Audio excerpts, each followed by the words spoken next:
a deadly danger loomed over one of the worlds because a ferocious dragon had descended. In the entire underworld, only one person could stand up to the ancient creature. He was one of the 12 princes of the underground world named Bei Qi. To save the underground world, he cultivated for over 1,000,000 years and eventually subdued the great disaster. However, shortly after becoming the supreme ruler of the underground world and creating a military artifact, Prince Bei Qi passed away, his former subordinates rebelled, and countless treasures and territories were divided. An unfamiliar girl struck up a conversation with the protagonist during his walk in the park and told him this story. She claimed that Prince Bei Qi was the young man's ancestor, and now he had to accept the legacy. The protagonist's name was Lu Wu. He was in his early 20s, and he was a tall, handsome brunette. The stranger took offense when he called her a simple girl who had appeared out of nowhere. She claimed that she was almost as old as his ancestor. The girl's name was Bei Li, and her mission was to help Lu Wu inherit the prince's will, unite the underworld, become its supreme ruler, and take revenge on the traitors. She would be able to help fulfill this mission and become a loyal assistant to the future ruler. The young man, of course, did not believe a word she said and continued to tease her, saying that she was now only a few dozen people and would order horses to carry out the mission. A powerful blow to the gut followed these jokes, and the young man doubled over in pain. Bai Li announced that she would allow the young man to go with her to the underworld and then return him home, while Lu Wu vomited his lunch on the ground. Out of nowhere, right in the middle of the park, a portal appeared. Following the girl, who calmly entered the portal, Lu Wu, sitting on a bench, began to be sucked into the unknown underground world. Soon, the young man came to his senses, sitting on the ground and rubbing his head in an unfamiliar place. It turned out that all this was his domain, named after his ancestor Bei Qi, and was the largest underground world. The new owner had to figure out a way to regain the lost territories. Lu Wu decided that he would take care of this matter and take revenge on the traitors. But first, he wanted to get acquainted with the mighty army that his ancestor had left him, and after the young man leveled up, he would take over the entire underground world. But everything turned out to be sadder. The guy was a general without an army, and he would have to start from scratch. Lu Wu immediately lost heart and said he would not do it, but Bei Li said that the young man had a military artifact and that she would be happy to help him. The presence of a military artifact sounded very promising because the girl did not look like a reliable and strong ally. The most powerful artifact in the underworld was created by Prince Bei Qi to unite the entire underworld. The prince died just as he was finishing the artifact, but Bei Li had also been involved in its creation, so she completed it, and this artifact turned out to be very powerful. It was a ring.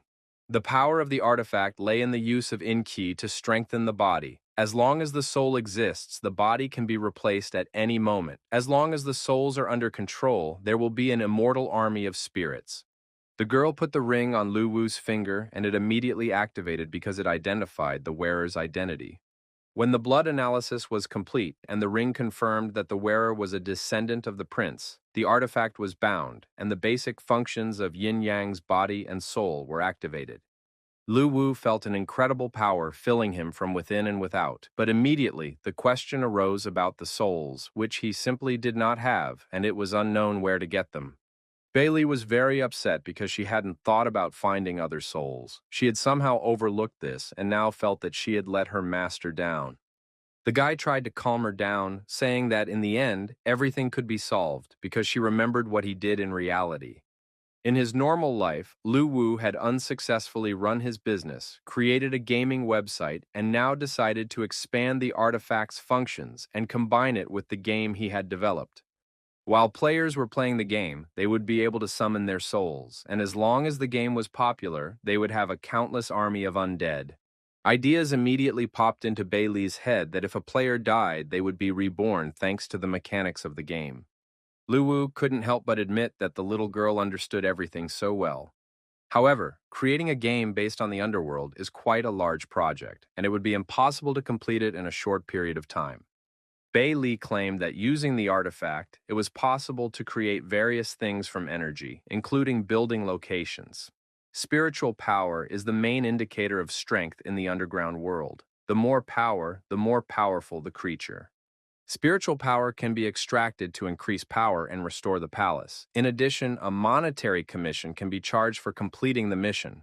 The heroes entered a huge hall that was completely empty except for two columns. Bei Li said that this place was built by her ancestor and she helped him so she could make some changes. Although everything had fallen into disrepair over the years, the grandeur of the past could still be felt, and at the very least, everything could be put in order. 2 hours later, it was done, and Bei Li announced that all that remained was to connect the artifact to the game so they could return to real life. Returning to Lu Wu's apartment, they quickly accomplished what they had planned. Using the soul extraction formation, the girl connected to the game server.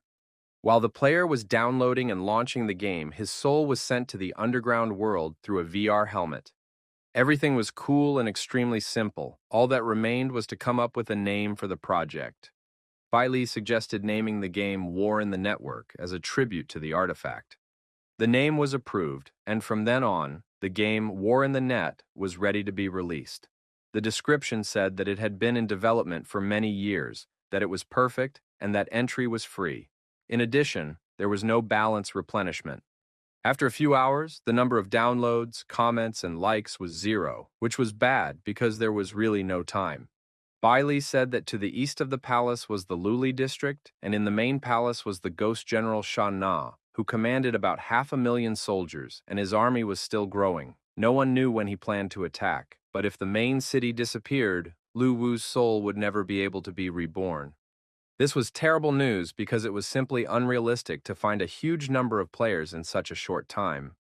At that moment, the first player logged onto the server because he wanted to check how accurate the description of the game War in the Network was. After all, they claimed to offer 100% immersion. The player's name was Wang Damian, and he was a professional Atlantis player with vast gaming experience and was ready to spot a fake right away. Van Damme materialized in the underground world and started the game.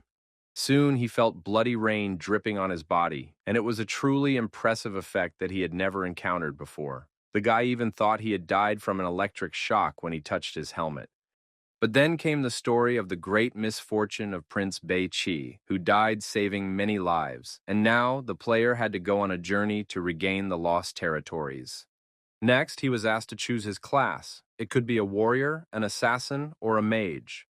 The young man calmed down, realizing that it was just a game that had started, but it was really very realistic. Lu Wu immediately understood that the game would be popular, but he was surprised because he couldn't find the healer class. This was the idea of the developers, who did not want to make a healer right away, as they were going to make money on it. Wang Damian chose the class of a stealthy assassin who lived in darkness and walked on the edge of a knife. The player immediately felt a surge of strength and improved agility. It was very cool, and the guy couldn't wait for the beginner mission to start. The mission for newcomers was to kill 10 wandering souls. The reward for this was 5 soul coins. He began studying the map and noticed that the route led to Ghost Mountain. Van Damme thought that wandering souls were weak monsters, so for a skilled player like him, the task would be completed in a matter of minutes. It was time to show off the special technique that the player possessed. The sounds and atmosphere gave him goosebumps, and the details in the game were indeed very realistic. The guy had to advance through the foggy terrain, not knowing where danger might come from. Despite the eeriness, the player told himself that it was just a game, and he was not just a player, but a real pro. Suddenly, out of nowhere, a huge creature appeared above the young man and sniffed him with pleasure, hoping to feast on his soul. It was a white dragon. Wang Daman was stunned with horror. He found it strange that monsters for beginners were so scary. They resembled bosses from other games. It was very cool and reckless. After repelling the first attack, the player reassured himself that it was just a wandering soul for beginners, and he was in the game so nothing terrible would happen. But the dragon was annoyed that the player underestimated it, and preparing to bite, rushed into the attack, opening its terrifying mouth. The wandering soul became angry, and the emotions were very intense, as if they were real. The player prepared to defend himself. After he repelled the attack, Wang Daman announced that he was a pro player and that the monster was too weak for him. The monster ignored the guy, but sensed that humans had become powerful and decided to use a deadly blow. The monster's ghostly blow was very powerful because it was 2-stage. For beginners, this was serious, and the player didn't even have any skills. In the next moment, the equipment couldn't withstand the blow, and the player was knocked onto his back, left in his underwear. The equipment not only had durability settings, but also damage ratings. The Wandering Soul had only a 2% difficulty rating, so Wang Damian saw no reason to be afraid and hoped to land one precise blow to end the battle. The player, encouraging himself, rushed into the attack, intending to deliver a worthy final blow, a knife in his hands. But at the last moment, the young man tripped over a stone and fell flat on his face, left without any life energy. The player died, and there were 3 hours left before his resurrection. Lu Wu and his assistant analyzed what had happened, deciding that they needed to adjust the strength of the equipment and reduce damage from the environment. The 3-hour respawn was long, but the assistant claimed that after dissipating, the soul returns to the body very quickly and can be severely damaged. Wang Damen couldn't believe he died on the first level. It was real and outrageous. Fortunately, no one saw it, otherwise he would have lost face as a pro player. What annoyed him most was the long pause before respawn. It was unclear why the game was free because it was simply a treasure. He couldn't let anyone else succeed in the game before him, but the young man immediately announced a new, very real, cool game in the gaming community, and enthusiasts immediately rushed to try it, amazed by its realism, quality, and the fact that it was free. Everyone found the monster truly terrifying, and the game very realistic. The white dragon rejoiced at the fresh, delicious souls he wanted to devour immediately. The players immediately chose their classes and prepared to fight the monster for beginners, amazed at the realism of the game and getting ready to deal with the first monster. Lu Wu analyzed what was happening, realizing that the players had adapted very quickly. The teamwork had reached a silent understanding, and the players themselves were satisfied, so it was safe to say that the game would be a success. It was very hot on the battlefield, and the players were so actively involved in everything that it was simply impossible to see anything. One of the players used a huge sword to damage the monster, and it was clear that he was really enjoying what was happening. The player destroyed the last wandering souls and wanted to receive a reward for the mission to increase the power of the squad.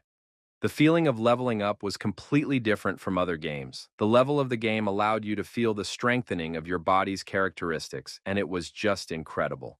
All the players agreed that the game was really cool and that they could feel superhuman strength, and if their level continued to grow, that feeling would become even stronger. It was unreal. You could buy items with the coins you earned. At the first level, the items were pretty simple: a club, a healing potion, and a magic wand. The player bought an ogre club for 8 coins and was happy with his purchase. Having received a new weapon, he immediately felt stronger and announced that he would help other players clean up the souls in the village of newbies.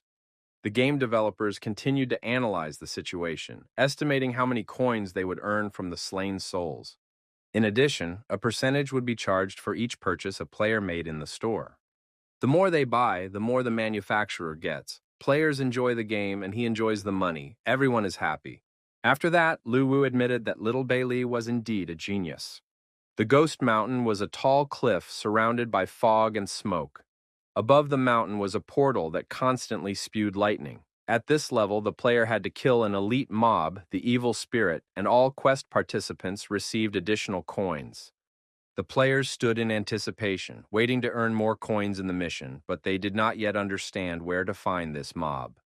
But suddenly, the monster appeared before them and accused them of invading its territory, so now it was going to devour them. The evil spirit made a terrifying impression on the players. It was huge, with horns on its head, burning eyes, and enormous size. The most experienced player rushed into the attack. After analyzing the monster's behavior, the player urged the team not to skimp on healing potions and to attack even at low levels. Lu Wu had doubts as he watched the game. Wasn't it too early for them to engage in battle with elite monsters? But Bei Li reassured him, saying that this group of players was stronger than expected and low-level souls would not be able to stop them. Therefore, it was necessary to give the players a new incentive. Besides, this elite monster would drop a useful item. She was clearly enjoying what was happening and didn't want to reveal all her plans in advance. By that time, the evil spirit had already been practically defeated by this team of players. Its health was almost at 0. However, the players themselves were terribly exhausted and had run out of potions. They had almost destroyed the villain, but they were just a little bit short. The evil spirit could almost feel that he had won. Even though he had only one horn left, strength was gradually returning to his mighty body. Suddenly, Wang Damian, who had been sitting out the game for 3 hours, burst onto the scene, accusing his friends of trying to farm monsters without him. The player announced that he had arrived at the most critical moment to save his friends and delivered a hidden blow to the evil spirit's back. The blow proved fatal, and the villain was defeated. The players leveled up and felt a surge of strength and increased abilities. After defeating the monster, the game offered an elite item. This item turned out to be a small bead called the Ghostly Sphere, which could be sold in the store for 28 coins. The players did so immediately and then set off on a new mission. Lu Wu himself ate the bead, although he did not understand why it was necessary. The taste was rather strange, and then his body seemed to light up, and the guy felt warm and comfortable. With the help of the bead, he strengthened and improved his body. Bailey claimed that even though he was a direct descendant of Prince Bai Qi, his physique was ordinary, and such artifacts needed to be used to improve the heir's body. The young man was beginning to believe in what was happening. He liked the feeling of power and decided to try to attract more players so that he could avenge his ancestor and unite the underground world as soon as possible. After 12 hours of play, the players received a notification that they had to log out. This upset the guys, who were ready to continue playing and extend their time, even buying more. Lu Wu didn't understand why the girl had programmed a forced exit from the game because there were many tasks created for beginners, and they had plenty to do. Bailey insisted that it was necessary because their bodies were in the real world, while their souls entered the underground world. If the players stayed in the game longer, their bodies might not be able to withstand it. This was important for their further development. The completely exhausted and weakened player argued that there was no point in living if it was impossible to play war in the net, and there was nothing in the real world but agonizing waiting. The next day, the players met in a cafe to discuss forming a team for the game. They had now abandoned all their previous games, realizing the potential of war in the net. The first players had a big advantage. In addition, they wanted to donate, but they couldn't find a way. This showed that the creator of the game was indeed not short of money. There weren't enough soul coins in the game. You had to save them up first and then spend them on additional purchases. One thing bothered Lu Wu. He searched through a bunch of websites but couldn't find a single advertisement for this game. This suggested that the creator really did have a lot of money. At that time, the game's creators were poor and ate steamed noodles while sitting on the floor, hoping for better conditions in the future. Lu Wu reassured the girl that soon they would have more players and would be able to afford other food and all kinds of delicacies. The young man believed that gaming companies made money from donations, so he suggested introducing this system into his game. But Bailey was against it because coins in war in the network are quite rare, and players have to work hard to get them. The main thing was to find a way to expand the audience so that more people would play. The young man was worried because he didn't have money for advertising, and a platform with high traffic was unavailable. After another bout of tantrums and tears from the girl, Lu Wu had an idea. He suggested joining a gaming event he had read about yesterday. It was a competition for the best new product, and the grand prize for first place was advertising on the platform's main page. What's more, the event was completely free. The partners quickly filled out the application and sent it to the platform's head office for review. Mu Qinshui, the platform's chief critic, was very skeptical about yet another trash game he had just tested. The next game in line was War on the Net. The critic immediately realized that this was not trash but high-quality fraud, but still decided to enter the game and review it. After a while, he took off his VR glasses and realized that he had experienced a game of an incredible level. It was unreal. 12 hours later, the critic couldn't understand how he had lived without this game before. He gave it the maximum 10 points and noted its only drawback, the 12-hour game limit. Mu Qinshui immediately called his boss to report the discovery of this treasure. The new game was difficult to describe in words. It would definitely help the platform grow quickly and become #1 in the country. Wu Gui, the platform's president, was surprised by such a description from his most vocal critic and did not believe the assessment, as the game was modest in size. However, the president decided to play it anyway. After all, he had already tried so many games that it was unlikely that any game could surprise or satisfy him. Most likely, nothing like this existed in the world. After receiving the notification and standing on the first stage of the game level, he couldn't believe his eyes. He had never seen such a realistic game in his life. It was a masterpiece that would become popular. And the creators and producers of the game were still eating street food from paper plates. Bai Li cried bitter tears over another batch of carbohydrates because she didn't want to get fat and they could only afford rice and pasta. Suddenly, a phone call rang that could change the future as well as the couple's diet. It was the president of the platform himself, Mr. Wu, who wanted to discuss some issues with the owner of the game, War in the Network. The president had played the game for 12 hours straight, and if he hadn't been forced to log out, he would have continued. Now he wanted to contact the owner and gain control of the game. Lu Wu confirmed the possibility of a meeting and was ready to come to the company's office, but a surprise awaited him. The president of the platform personally arrived in a state-of-the-art car to intercept the game owner and prevent competitors from getting there first. Wugoi got out of the car and introduced himself, causing the young man and his girlfriend to have a nervous breakdown. The platform president invited the young man to step aside for an important conversation. Lu Wu agreed, but couldn't leave his younger sister who hadn't finished her breakfast yet. Wugoi immediately decided to appease the child and suggested moving to another place where they could find better food. Everyone has their weaknesses, so the plate of rice was left alone and the whole company went to another place. This place turned out to be the best restaurant. It was so prestigious that even rich people found it difficult to book a table. The children were given a luxurious table with delicacies and the highest class of service. The president of the platform, Wu Goi, asked who helped the children create the game. Of course, the young man could not tell the truth that he had simply used the artifact and instantly created the game. The president tried hard to find out the secret, but realizing that he should not intrude on internal secrets, he suggested drinking and telling the truth. He appreciated the game and liked it very much. The president wanted to buy it. Lu Wu understood that from the very beginning, the president would only be interested in buying the game, so he refused to sell it, explaining that the development required a lot of effort from the team and they did not plan to sell it. President Wu was not greedy but smart and pragmatic, so he immediately offered 10 billion. The young man's jaw dropped when he realized the magnitude of the sum. The bidding continued, and soon the amount was tripled, but the young man continued to insist that the team was not going to sell the game because love and dreams are priceless. The president was upset by this turn of events. He did not expect that such a young guy could not be persuaded with money, but the guy turned out to be mature and far-sighted, far ahead of his peers. Then Wu offered to pay 100 million a year if the game was published only on his platform. The young man understood that the offer was very tempting, but he had promised Bai Li to avenge his ancestor and unite the world, so the number of players was crucial for him. If he accepted Wu Gui's offer, the growth of the audience would be limited.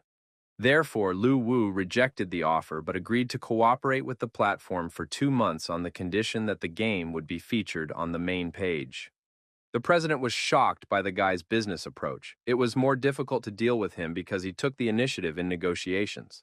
However, Wu Gui was confident that the game would be a hit, and regardless of the results of the competition, he offered a bonus, a graphics demonstration, which was the most expensive method of promotion and guaranteed to attract many new players. Lu Wu liked the offer as the graphics demonstration was indeed an excellent method. Thus, the agreement was approved and the men raised their glasses to a successful collaboration. After Bai Li had eaten her fill, it was decided to return to Lu Wu's apartment and continue working on the game. Previously, the prince had commanded 3 ghost kings and 10 ghost generals. After his death, the world was divided into 13 regions. Their territory was in the east, and the nearest one belonged to the ghostly general Sha Na. This general was a terrifying monster, capable of invading at any moment once the main city fell. The young man suggested striking first and making the return of the territory from Sha Na's hands the primary mission. The young man also suggested that the minimum level for starting the main mission should be 15, otherwise the players would not be able to cope even with the ghost soldiers, let alone form a large-scale fighting force. Of course, NPCs can significantly improve the quality of the game. They are easy to create with an artifact, but how can NPCs be given intelligence so that they can act autonomously? Bai Li took on this task. She believed that the underground world was a place for living beings. It was possible to search for those who were born in the underground world and had not yet developed spiritual intelligence, and then use an artifact to reorganize their souls and give them new memories. After death, creatures would be randomly reborn in the underworld, and players could receive quests to find newborn souls and turn them into NPCs. The more such creatures there were, the greater the power. Collecting souls became a permanent task. It was necessary to find the initial souls born in random places and sell them in the store for 100 coins. Lu Wu used the artifact and made sure that the charm of the game was reflected in the computer graphics, attracting the attention of players. Bai Li suggested making a high-quality trailer that would shock players. The young man already had an idea and reassured his partner, saying that they did not need to hire a professional team and spend money on creating graphics. The world, from rivers and mountain peaks to flowers, was realistic. They just needed to use the artifact. Lu Wu used the artifact to gather and restore the former glory. The game's graphics were completely updated before our eyes and became perfect, attracting the attention of all players. After creating the real world of the game, it was time to focus on the main character. Soon, Lu Wu presented Prince Bei Qi in all his glory, a huge, muscular, handsome man with skulls, horns, and weapons. In short, with all the usual triggers. Bei Li was delighted with how quickly her partner had learned to control the artifact and was amazed at the coincidence of the prince's appearance. However, the form could not last long, and it was time to take action. The army and a huge number of monsters were already approaching. The huge black dragon addressed Prince Bei Qi, believing that he was incapable of protecting the people and was going to destroy all the inhabitants. The prince replied that he was not afraid of empty words, and if the dragon wanted to fight, let him come against him. The warriors and soldiers were ready to follow their leader and win the battle. After the battle, the entire underground world was littered with mountains of corpses over which ghostly soldiers rejoiced. Their leader, the ghost prince Bei Qi, declared that he was bored as he was dealing with trifles. The black dragon admitted that he had underestimated his opponent and that Bei Qi deserved the title of prince. However, the dragon had already exhausted his strength and the battle was not yet over. He decided to destroy Bei Qi. The dragon opened its mouth, and a powerful stream of fire rained down on the prince, who ignored the flames and remained standing. The prince was ready to sacrifice himself, knowing that he could not defeat the dragon. He wanted the underground world to belong to its inhabitants. A huge explosion took both opponents away. The ghostly souls realized they had won, but the prince was no longer with them, and they did not know whom to serve now. Soon, their attention was drawn to the sounds of a baby crying, echoing throughout the underground world. They found a small newborn with a soul that had just come into being. The prince was dead. "Long live the new prince," announced one of the ghosts, and lifted the baby in his arms, showing him to the other warriors. An important meeting organized by President Wu Gui was taking place at the platform's headquarters. Suddenly, the meeting was interrupted. Critic Mu Qinshui was a little late. He had been invited to the meeting by the president himself, even though he was a low-level manager and did not usually participate in such meetings. After all, it was Critic Mu who discovered the game War in the Network. Everyone present was told about the new game and given VR headsets. The president asked the critic to show the game trailer. Mu Qinshui had already downloaded the video, and the platform managers were able to evaluate the game. The reaction was simply incredible. From tears of happiness, joy, and emotion to cries of delight. The only desire that arose after viewing was to play the full version as soon as possible. Lu Wu received a phone call from manager Wu Gui, who did not expect the trailer to be ready so quickly. He said that the game had shocked everyone at the company. The graphics and sound effects were top-notch, but one thing was missing to make it perfect. He was referring to the atmospheric music that could be created by adding a high-quality soundtrack. Bai Li agreed that they had indeed missed this point and now needed to add some good music. But how could they do that if they weren't musicians? After all, creating thematic music would require hiring composers and paying a lot of money. Wu Gui didn't see a problem with this. The developers just needed to find a lyricist and a performer who could compose a beautiful soundtrack. Lu Wu decided it would be better to let players evaluate the game without music. That way, they could play impartially and give an objective assessment. The platform president really liked this point of view because, from a realism standpoint, there really shouldn't be any music in the game to make it feel like you're in an underground world. Wu Goi remembered that he wanted to show the guy the results of the game ratings. As a result, the game War in the Net received the maximum number of points and now occupied first place. Starting the next day, the rating was to be determined by the players, and War in the Net was officially launched on the platform. Lu Wu realized that it was time to create the first NPC, since the game would be officially presented and players would start rating it. Bailey recommended creating an NPC guide for beginners. Players could add their own thoughts and habits to it to enrich the game. The initial souls that players sold in the store could be used to create NPCs with souls and consciousness. This guide would not only guide players, but could even win fans among them. Lu Wu created a real heartthrob that absolutely all players will like. He will be able to attract female players, and they will bring their friends along. The NPC was endowed with a full soul. He was very strong and as a conscious being could even attack. But the creature approached the young man, bowed to him and greeted him, saying that he was glad to meet the descendant of Prince Bei Qi. The young man did not argue and agreed to carry on the prince's will and to use the help of all his subordinates. The guide promised to do everything possible to help fulfill Prince Bei Qi's last will. Lu Wu summoned the artifact to instill a new personality and sense of responsibility. Once players reach level 20, they can pay 50 coins to create a guild. At this point, preparations for the game's launch were complete, and all that remained was to wait for the players.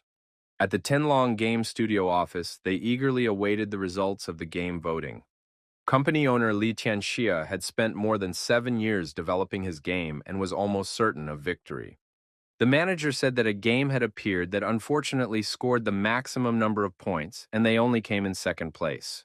That game was War in the Network. It was as realistic as possible, but it was quite small in size. Wu Goi thought that in a few minutes, War on the Net would be launched on the platform. The president of the platform himself was also eagerly awaiting the start. He received a call from his colleague at Tianlong, who was furious that some unknown game had surpassed him in the rankings. Li Tianxia might have accepted losing to a well-known game, but what had happened simply did not make sense to him. Instead of explaining, Wu Goi advised him to install War in the Network and try playing it himself. Li had no intention of wasting his time on such nonsense, as he had plenty of other things to do. However, human nature is curious, and soon the man decided to try it himself and see how interesting the game was. All the preliminary reviews were very positive, and critics gave it the highest ratings. It was obvious to Li that the developers had paid a lot of money for such reviews. Li Tianxia put on his helmet and, full of skepticism, immersed himself in the game. The underground world was very noisy today. Players wanted to start the game and didn't know which class to choose. According to the comments, the game was truly amazing, so a huge number of newbies lined up to get started. Tianxia was amazed by the realism of the technology. He dreamed of meeting the creators, realizing that they were truly talented.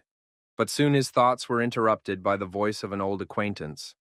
The president of the platform, Wu Goi, entered the game himself and suggested that his friend not stand there rooted to the spot, but quickly go hunting for monsters before they disappeared. Li Tianxia was stunned when he saw the monster, as well as Wu Goi, who was already racking up points. It wasn't fair.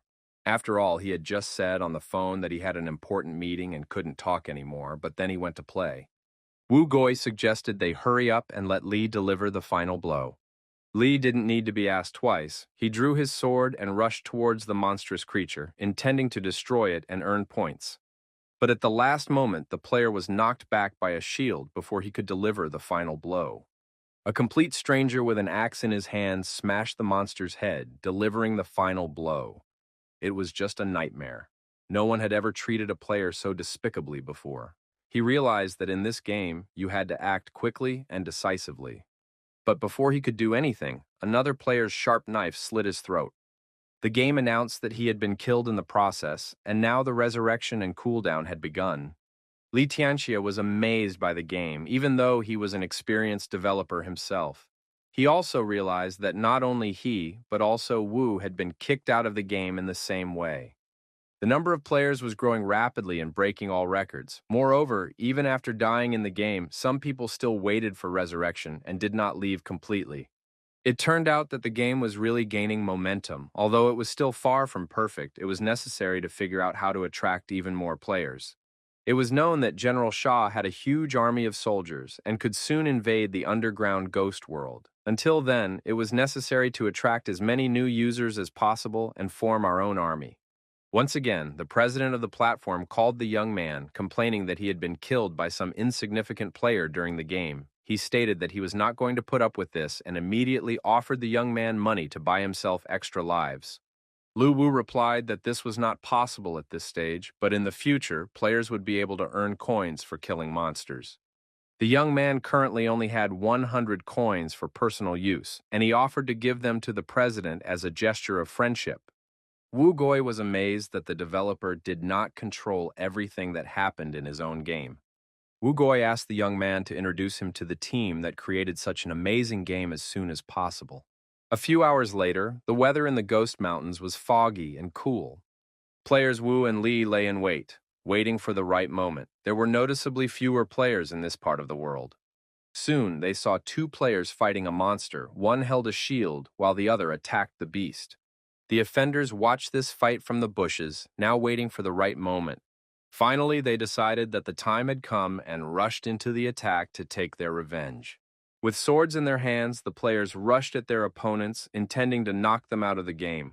Wu Goi destroyed the guy with the shield with a sword strike. Li Tianxia, however, was not so accurate.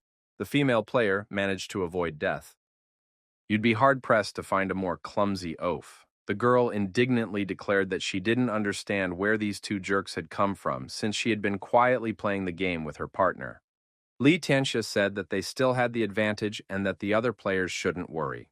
At that moment, the monster had already regained its strength and was simply enjoying the speeches of these wonderful souls who now belonged to it.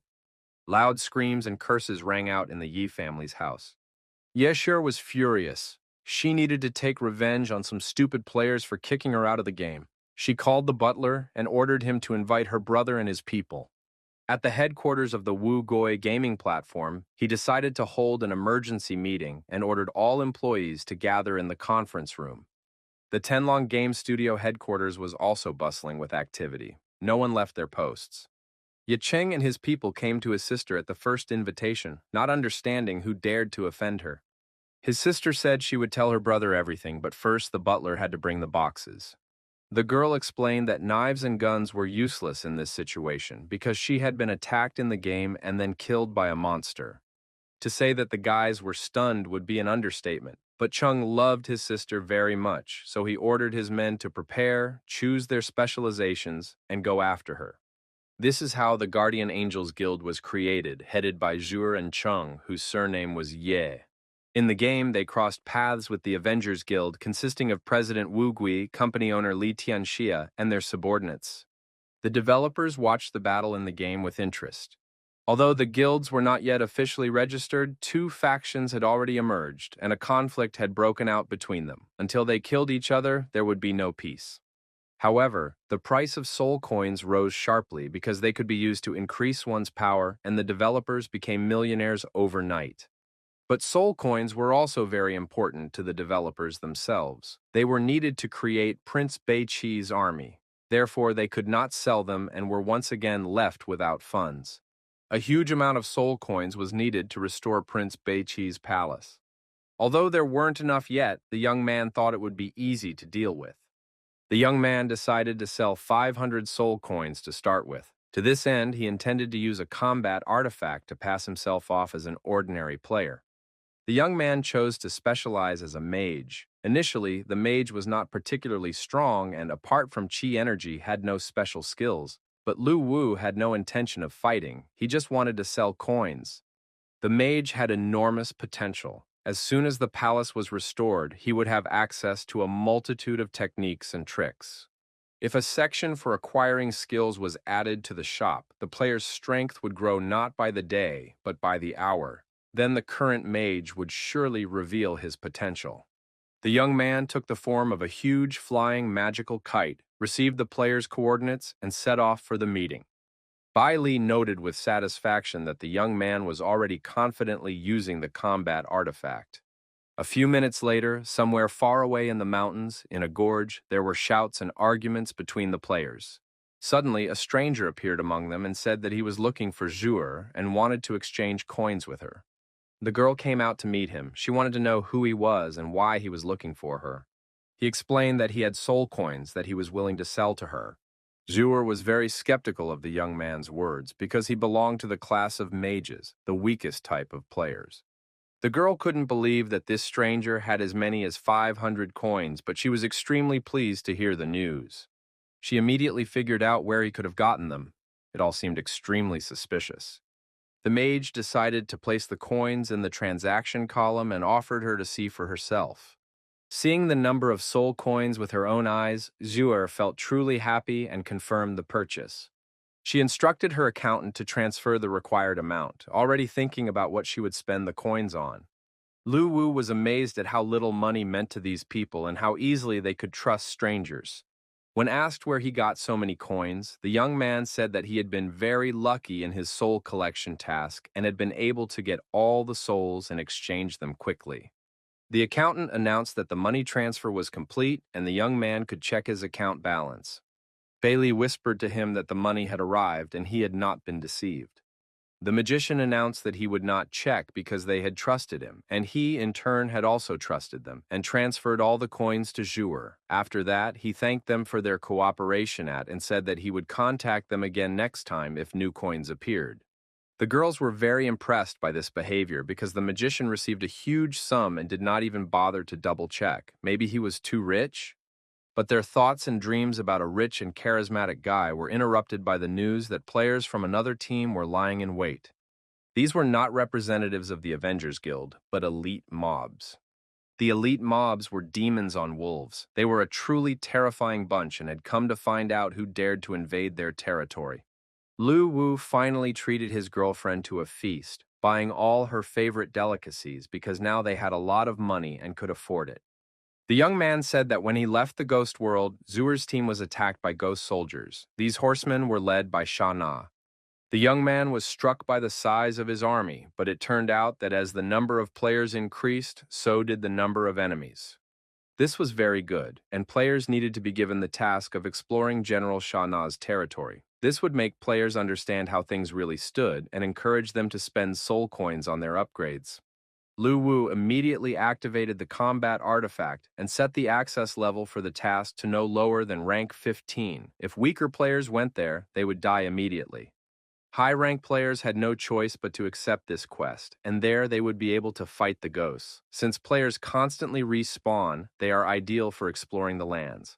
Once enough information was obtained from them, a further strategy could be developed. There were many players in the ghost world who tried to divide themselves among the guilds. They begged for their applications to be accepted and guaranteed to earn a lot of money. The Great Dragons Guild, led by Wang Damana, accepted all willing players, but preferably those with high levels. A player with the nickname Blade in the Soul approached the guide to get information about General Sha Na. The guide said that the prince of these lands, Bei Qi, had raised the general, but he had betrayed him. The general now had about 500 soldiers who had captured the Luli area. If you went there on a reconnaissance mission, it would be best to take care of your own safety. The Great Dragons Guild immediately decided to go on this mission. They planned to easily deal with the general's ghost warriors. Lu Wu noted that the Great Dragons Guild was indeed made up of real professional gamers, and they had already left on the mission. But the poor guide was unlucky. He was surrounded by female fans who showered him with compliments, trying to find out what he liked to do in his free time. It's great that the guide is so popular, but it's time to create a new NPC who will be a mysterious merchant wandering the lands of Bei Qi. Lu Wu will move him around randomly, and gamers will be able to buy rare items that are not available in the store. This will increase the enjoyment of the game. After that, the guy suggested going to see how the task of exploring General Sha Na's territory was progressing. Bai Li was a little worried about this, because the players were at odds with each other, and now they had to work together to fight a single villain. The young man reassured her, saying that all these issues would be resolved very soon. A camp of demonic horsemen had been set up at the junction of the Luli and Hades regions. Several players used stealth techniques to conduct reconnaissance and discovered that there were a huge number of soldiers inside the camp. Alone, the humans would not be able to defeat them.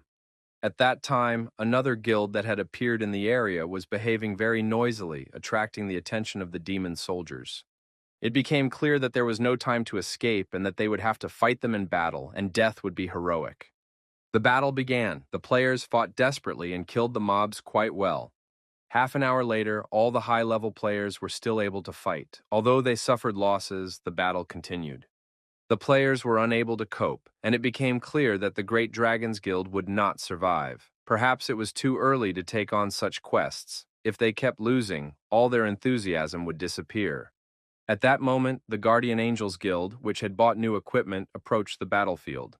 Zhuer had specifically exchanged soul coins for equipment, looked gorgeous, and was ready to lead her guys into battle. The Avengers also showed up, but it was strange because they were enemies with the Guardian Angels. Bailey was pleasantly surprised by this fact.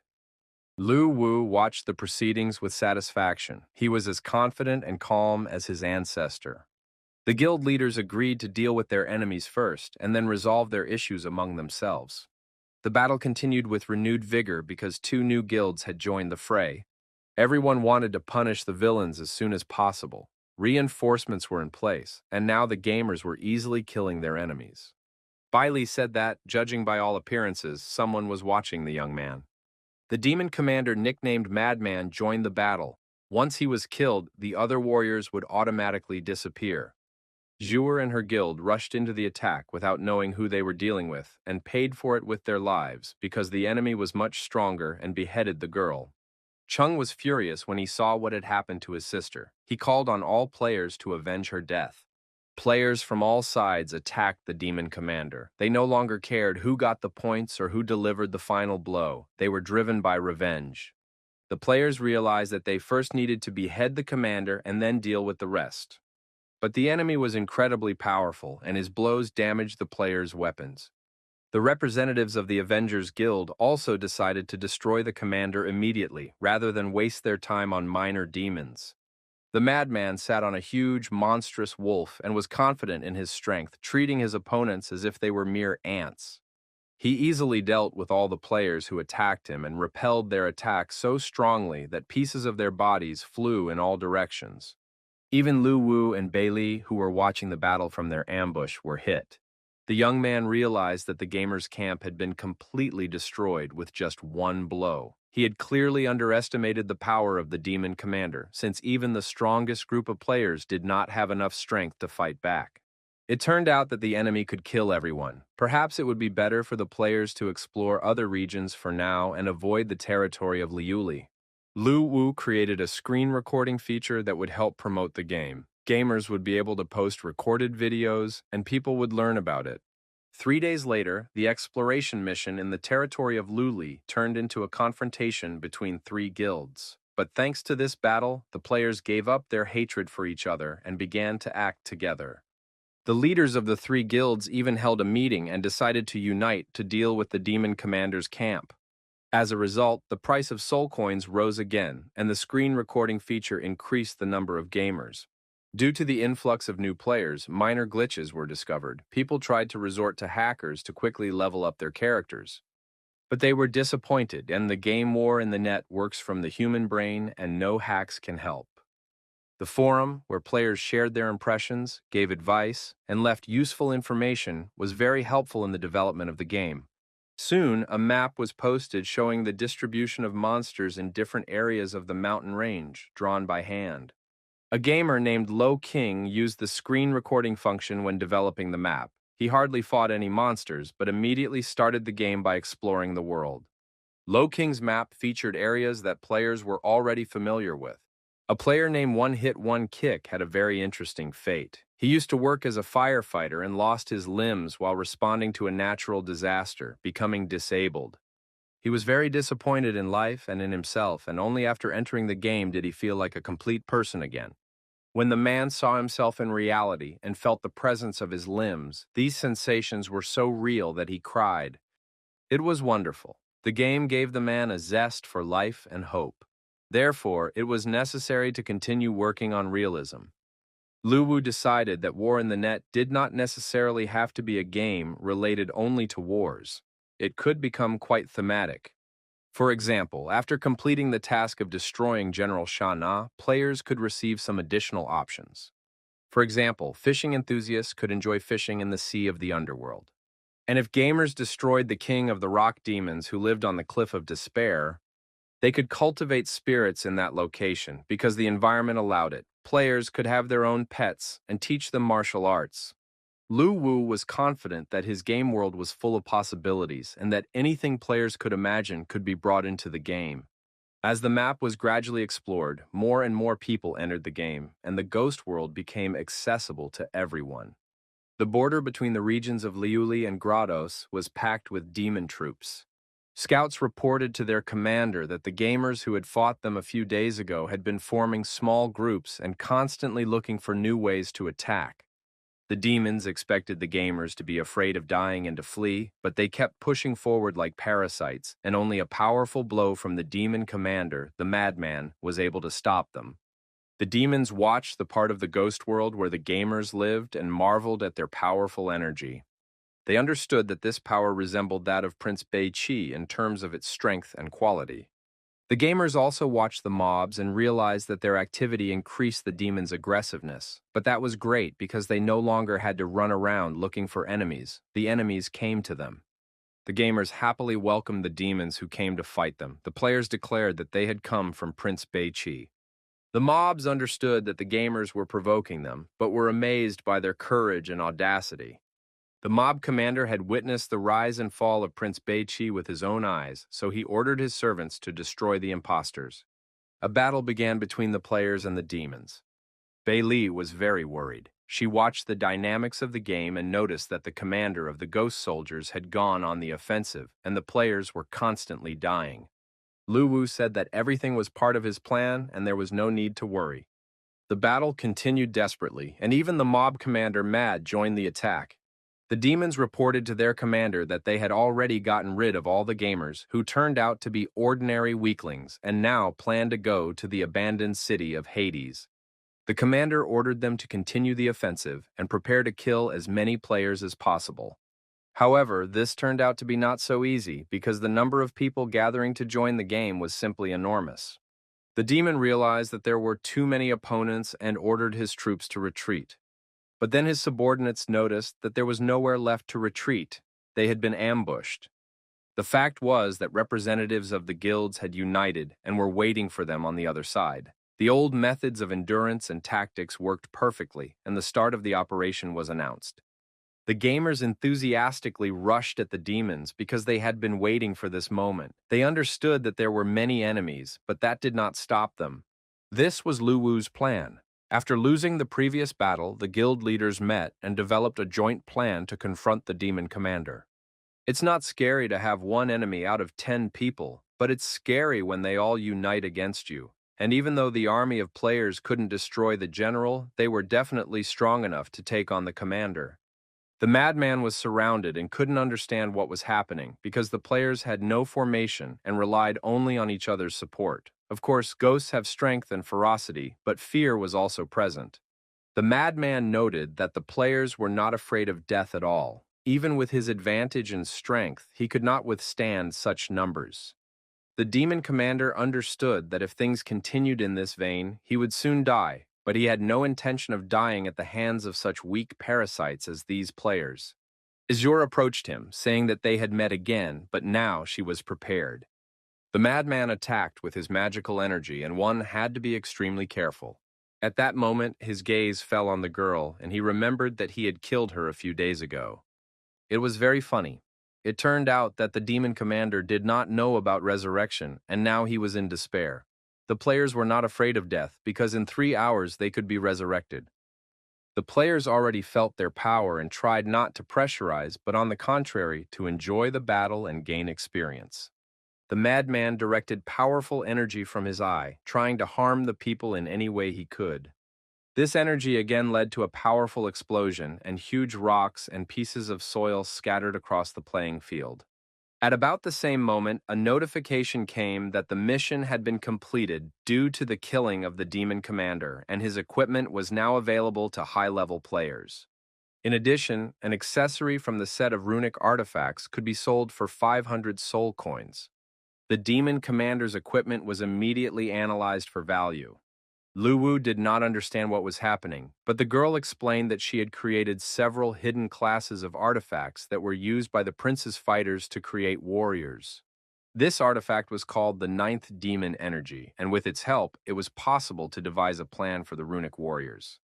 Runic wars sounded very impressive, and the player's strength increased significantly after a fierce battle with the demon commander.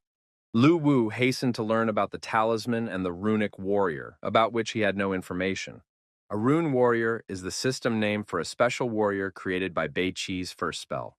To make it, the blacksmith had to smelt many materials. Although the process was complicated, the result in the form of the warrior's strength was impressive, and with the help of the combat artifact, it was possible to save on many procedures. Bei Li wanted to carefully study the rune and add the template to the artifact to create a hidden class of warriors. However, the girl did not know if a player who had received the talisman would ever appear and when he would admit it. It was unknown how quickly the player would put the talisman up for sale. It was a completely useless item for players, but it could fetch as much as 500 soul coins. The next day, a new quest was ready, which was to reveal the rune warrior, and Wang Damian enthusiastically took it on. But then he remembered that he was a representative of the assassin class, and therefore he urgently needed to become a berserker. All the berserkers had changed classes, and now it was unclear what would happen to the assassins. To gain supreme power, the berserker renounced his weapons and used himself as a vessel, carving the runes of heaven and earth that formed his body. His weapon became a glove with runes carved on it. Van Damme was simply happy. The power was very strong and explosive, shocking even its owner, the player. Death watched what was happening and was already close to the player. The attacks were affected by the defense and fell off the player like raindrops. In addition, he possessed tremendous speed, which gave him the advantage of rune. The first task was to demonstrate the rune warrior, and after completing it, Wang Daman was amazed at how cool and invincible the rune warrior was. His perception of warriors on the battlefield was completely overturned. The update soon added a new class, the Berserker Rune Warrior, as well as a new NPC class change instructor named Master Chu. The game was constantly evolving and becoming more and more attractive to players. Rune Warriors turned out to be a very successful idea. Bailey had no intention of stopping and began studying mage transfers. She planned to release 3 new directions in the near future. The clan curse system was good for control and destroying states. The demon system was effective when losing, and the soul monster system was useful in every formation. Bailey still hadn't figured out the assassins. She needed additional material to change and create new professions. Each character and their characteristics had to be carefully worked out. It was impossible to act at random. Lu Wu sincerely thanked his partner, saying that she worked very efficiently and with great concentration, so the young man was ready to buy her delicious food to please and stimulate her work. In a dark dungeon near the coast, demons appeared before their king and reported that the Sea King would continue to recognize the Lord's status as the ruler of Liuli if the offerings of yin spirits continued. General Shah did not understand why Prince Beiqi did not dare to show his face and treated him like an ordinary hooligan. The messenger who crossed souls brought more bad news. The commander of the 3rd Ghost Cavalry had been defeated. The general knew that Madman was at the junction of the districts and did not understand how the demon commander could have died in such a safe place. The messenger added that not only the mad commander had died, but his entire squad. The general was furious. He did not want to believe that any of his own people were involved in this tragedy, such as the king of the rock ghosts, who had been suppressed immediately after the occupation of the northern territory. Someone else must be waging a secret war against them. The developers re-entered the game to correct the situation on the spot. After the introduction of screen recording, the number of players in the online war increased sharply, and the soul coins finally reached the 50,000 mark. Therefore, it was decided that it was time to officially restore Hades, and Lu Wu very quickly and professionally used the artifact for this purpose. Everything went wonderfully, and the reconstruction of the mansion was a success. The design was wonderful, and a repository of Buddhist canons appeared in the temple. The repository contained all the cultivation techniques and combat skills that Prince Beiqi had collected throughout his life. Soon, the repository will be available to players, and since this place was intended for cultivation, it was decided to name it the Cultivation Pavilion. Lu Wu suddenly felt the energy flowing out of his artifact. The creation of the Cultivation Pavilion began. The combat artifact and all the traditions of the original repository were preserved and observed, but transformed into a more convenient and suitable place. In other words, the Cultivation Pavilion became a kind of artifact itself. The humanoid phantoms were combat artifacts that turned everything into something convenient for players to use. All you had to do was click on the image to see a detailed description of the skill and a demonstration of it. It was very convenient but expensive, so gamers would have to leave a lot of soul coins in the Cultivation Pavilion to learn something. Bailey confirmed that without reaching a certain level, even with the necessary amount of coins, it was impossible to get in. After that, Lu Wu decided to carry out another renovation of the Cultivation Pavilion. It was necessary in order to simplify its use and improve the interface. The ghostly figures were labeled with their specializations: warriors, assassins, or mages. Then the three main zones were divided into 5 more levels of cultivation, from primary to royal level. The royal cultivation level became the most powerful and beautiful and was only accessible to highly skilled players. Since there were so many players, parallel spaces were developed to accommodate a large number of players at the same time. They were more like separate servers. The first notifications about the opening of the Cultivation Pavilion were sent out, and immediately magicians rushed to improve their abilities. They were offered to learn how to control energy in order to summon soldiers, and were given all kinds of techniques to speed up the process several times over. In addition, there was the dark erosion of mages, the skills of dark thoughts, and it was possible to learn this technique. A mage haunted by evil thoughts could summon evil spirits, subdue them, and turn them into his defenders. The mages were happy because their class had been completely ignored before, and now they had the opportunity to learn something new, and that was wonderful. Bailey was glad that with the help of her new partner, she had made so many players happy. Lu Wu decided that the changes were complete for now and suggested that his partner go and improve the game. Now, players who had fully explored the entire area could access it at any point for teleportation. Thanks to the Rune Warrior, the Berserkers began to leave the abode of the dead in search of materials for teleportation. Every time they were resurrected, they had to retrace their steps from beginning to end. The first requirement before moving on to the Rune Warrior was the monster hunting stage. Next, they had to collect materials to create hands. Only then could they unlock the advanced career mode. This way, it was possible to recoup all the money spent on teleportation. In addition, the developers made teleportation not free, and each time players will have to pay a soul coin. It's not much, but with so many players, the developers will still come out ahead. Later, they decided to add a live streaming feature, which gamers had been requesting for a long time. This will allow dead players and those awaiting resurrection to watch others. Tests were conducted in the underground research hall of a Black Sea technology company. The manager happily noted that finally all the indicator lights were working perfectly, and it seemed that the development had been successfully completed. Virtual game warehouses combined with nutrient solutions successfully allowed players to remain unaffected for 24 hours.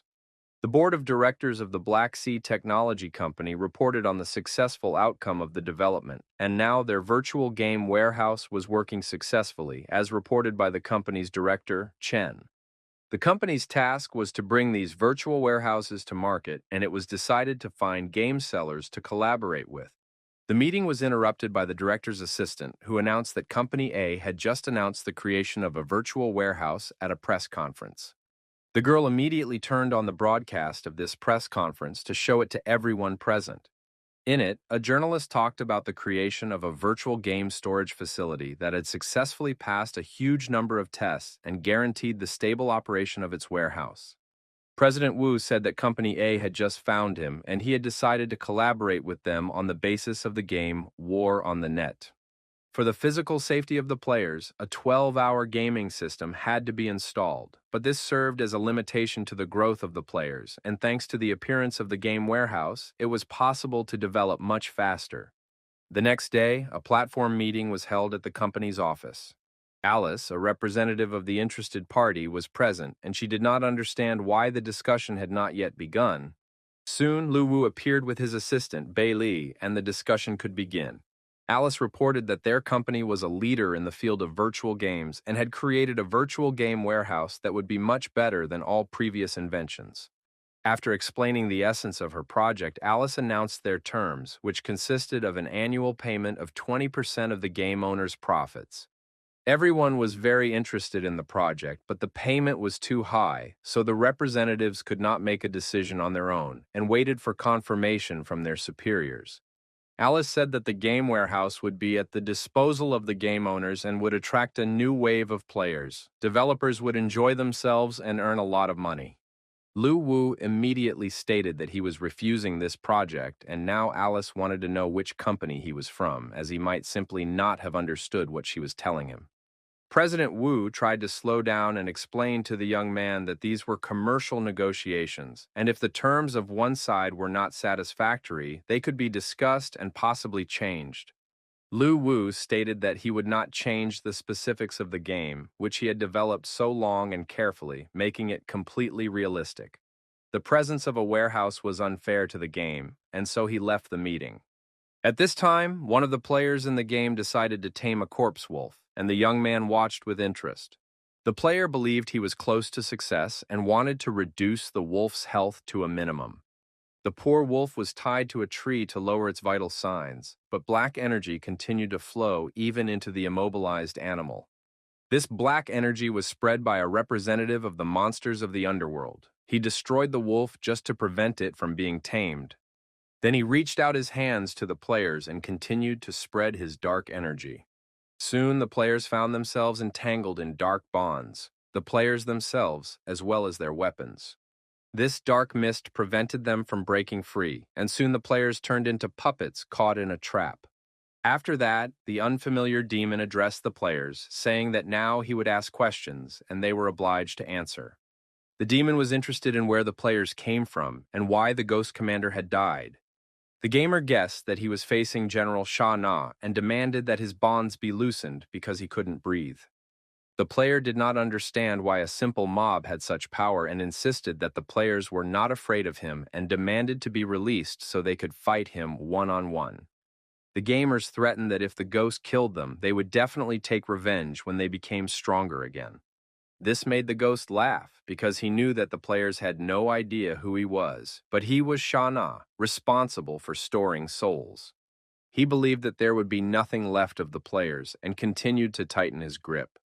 However, the ghost soon realized that he was unable to quickly defeat the players, which meant that they had some kind of powerful force protecting their souls.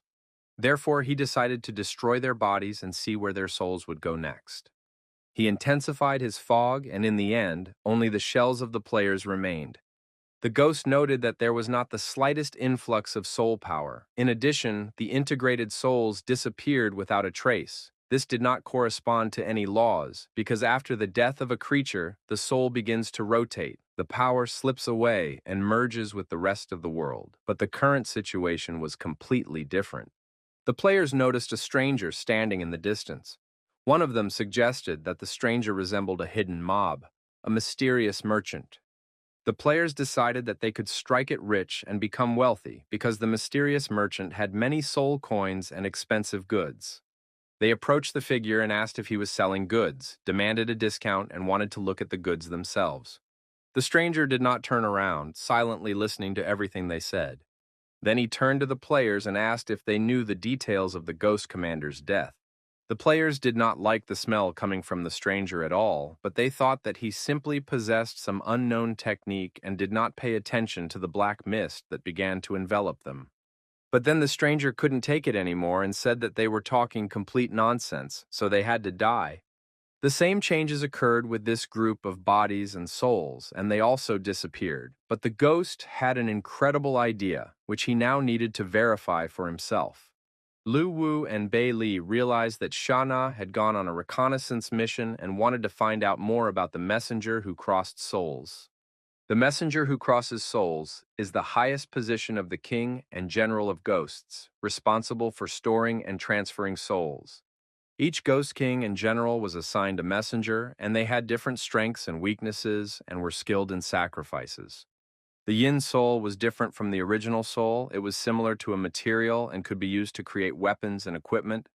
It turned out that the Ghost King and General did not have much influence, and all the power was in the soul, which was almost impossible to kill. It could dissolve into the shadows at any moment, and now he had come to the abode of the dead.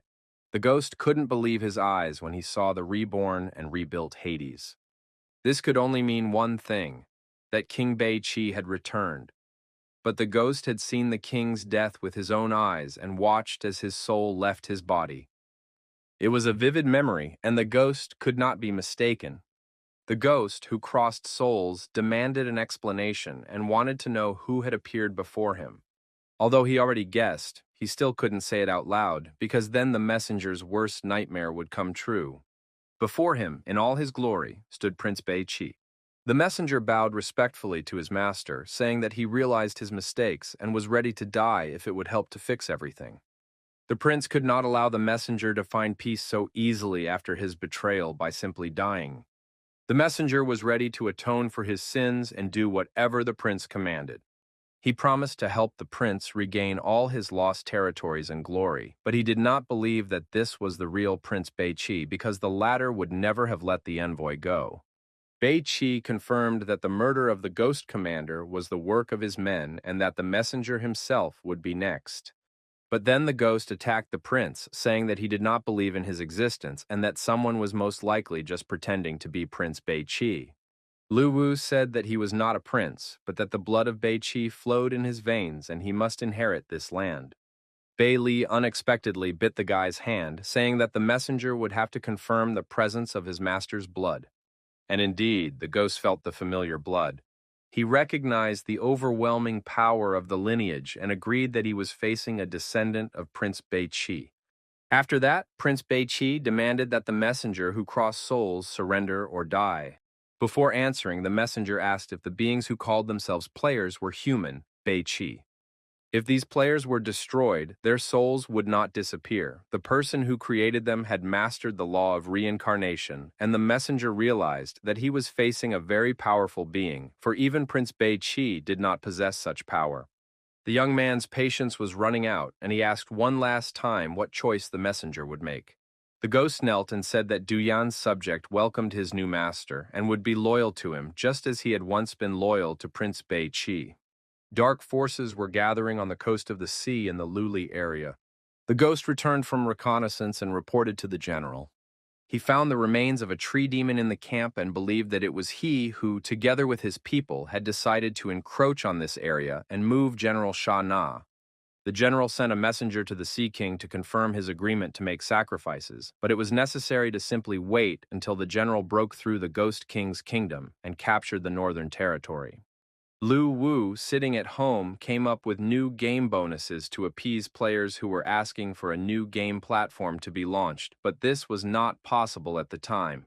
At this time, gamers in the game made their way into the general's territory and began a live broadcast.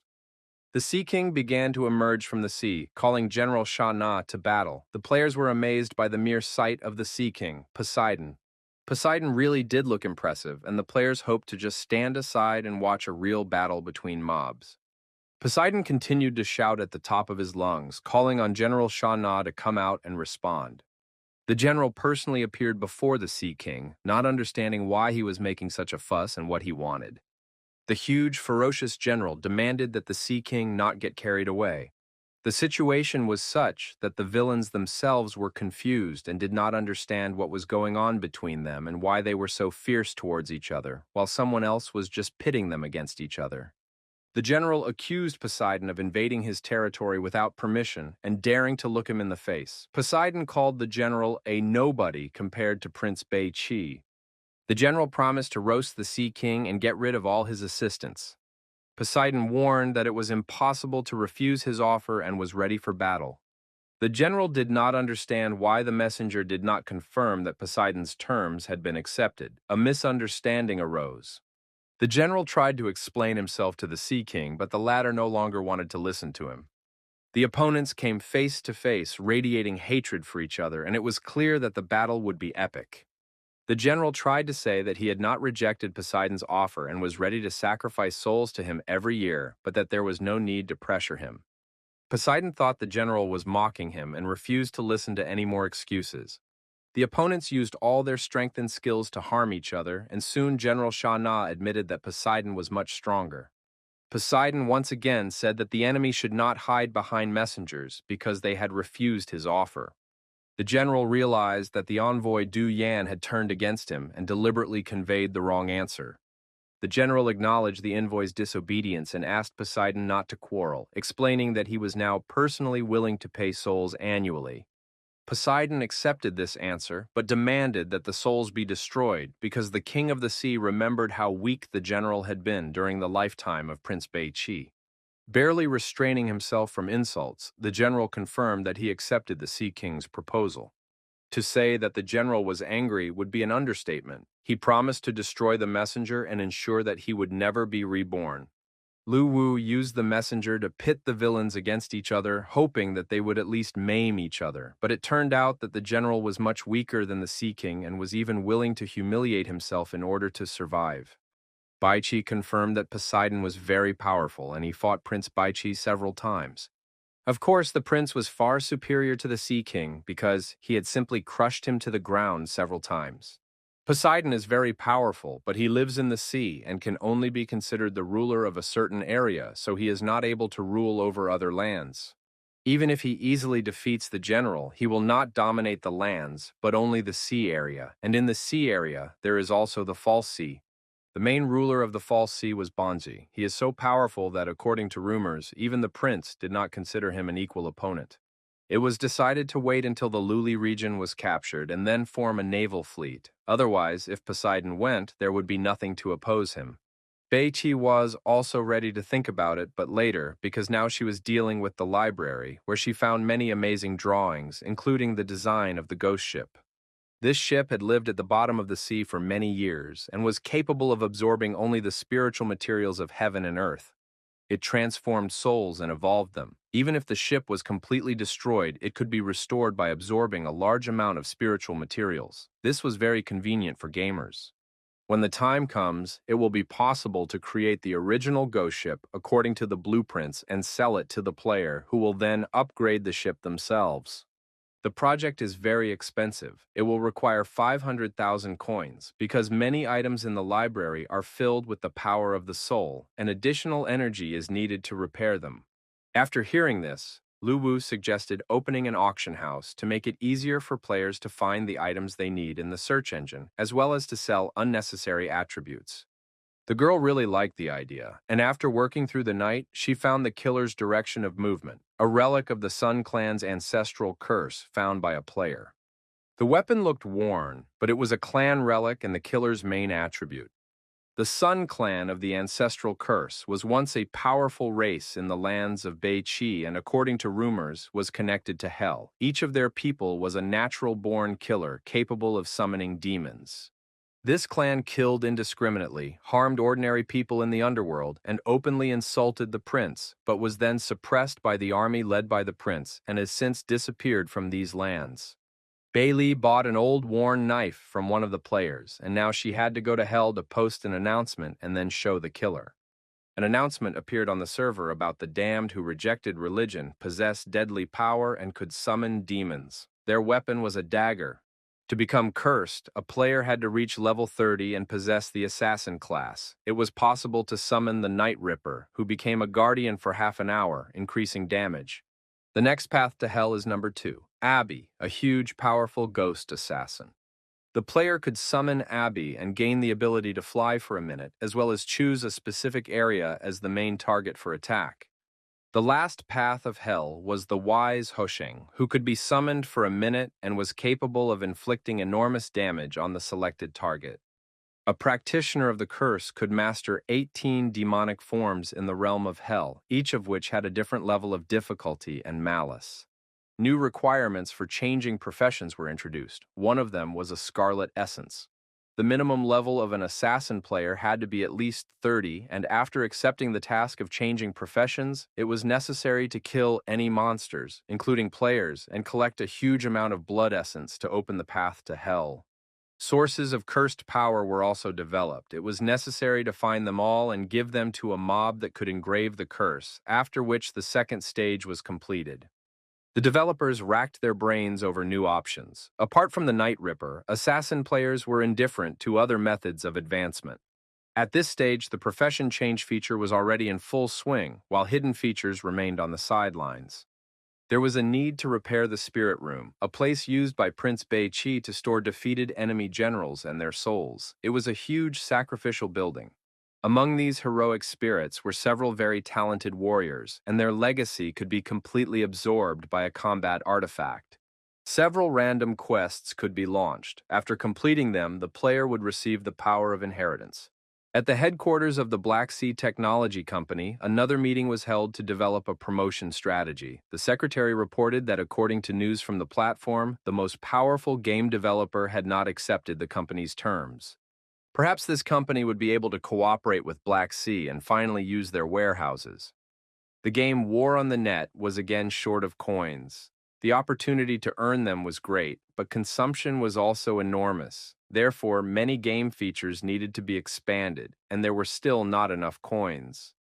Suddenly, there was a phone call from Director Chen, who hoped that his virtual game warehouse could collaborate with the game. Director Chen confirmed that the promotion with his company was mutually beneficial and that there would be no fee for its use.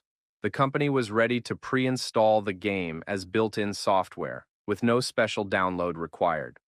Lu Wu agreed to work under these conditions, realizing that the virtual game warehouse contributes to the stability and growth of players and could be a good way to promote the game. At this time, one of the popular players fell into a pit, the difficult tomb of Bai Mei. The player fell in and turned on the broadcast. Bai Mei is a type of spirit beast unique to the land of Bei-Chi. The name meant a very desirable and noble creature. When the life of this creature comes to an end, it seeks a secluded place to leave its life legacy. A berserker named Sun Shi found himself in a desperate situation. There were only smooth walls around him and he couldn't get out. He even tried to kill himself, but the green light penetrating through the walls healed his wounds every time. Lu Wu, using the nickname Supervibe, wrote to the player, telling him not to waste his strength and to follow his advice. The player decided to take advantage of the help, as he had already run out of ideas. Sun Tzu cut his arm with a sharp sword, and bright red blood gushed out in a powerful stream. While the wounds were healing, the player put his hand against the stone wall. His palm seemed to stick to it, and the wall began to suck out the blood. The player realized that he could finally die.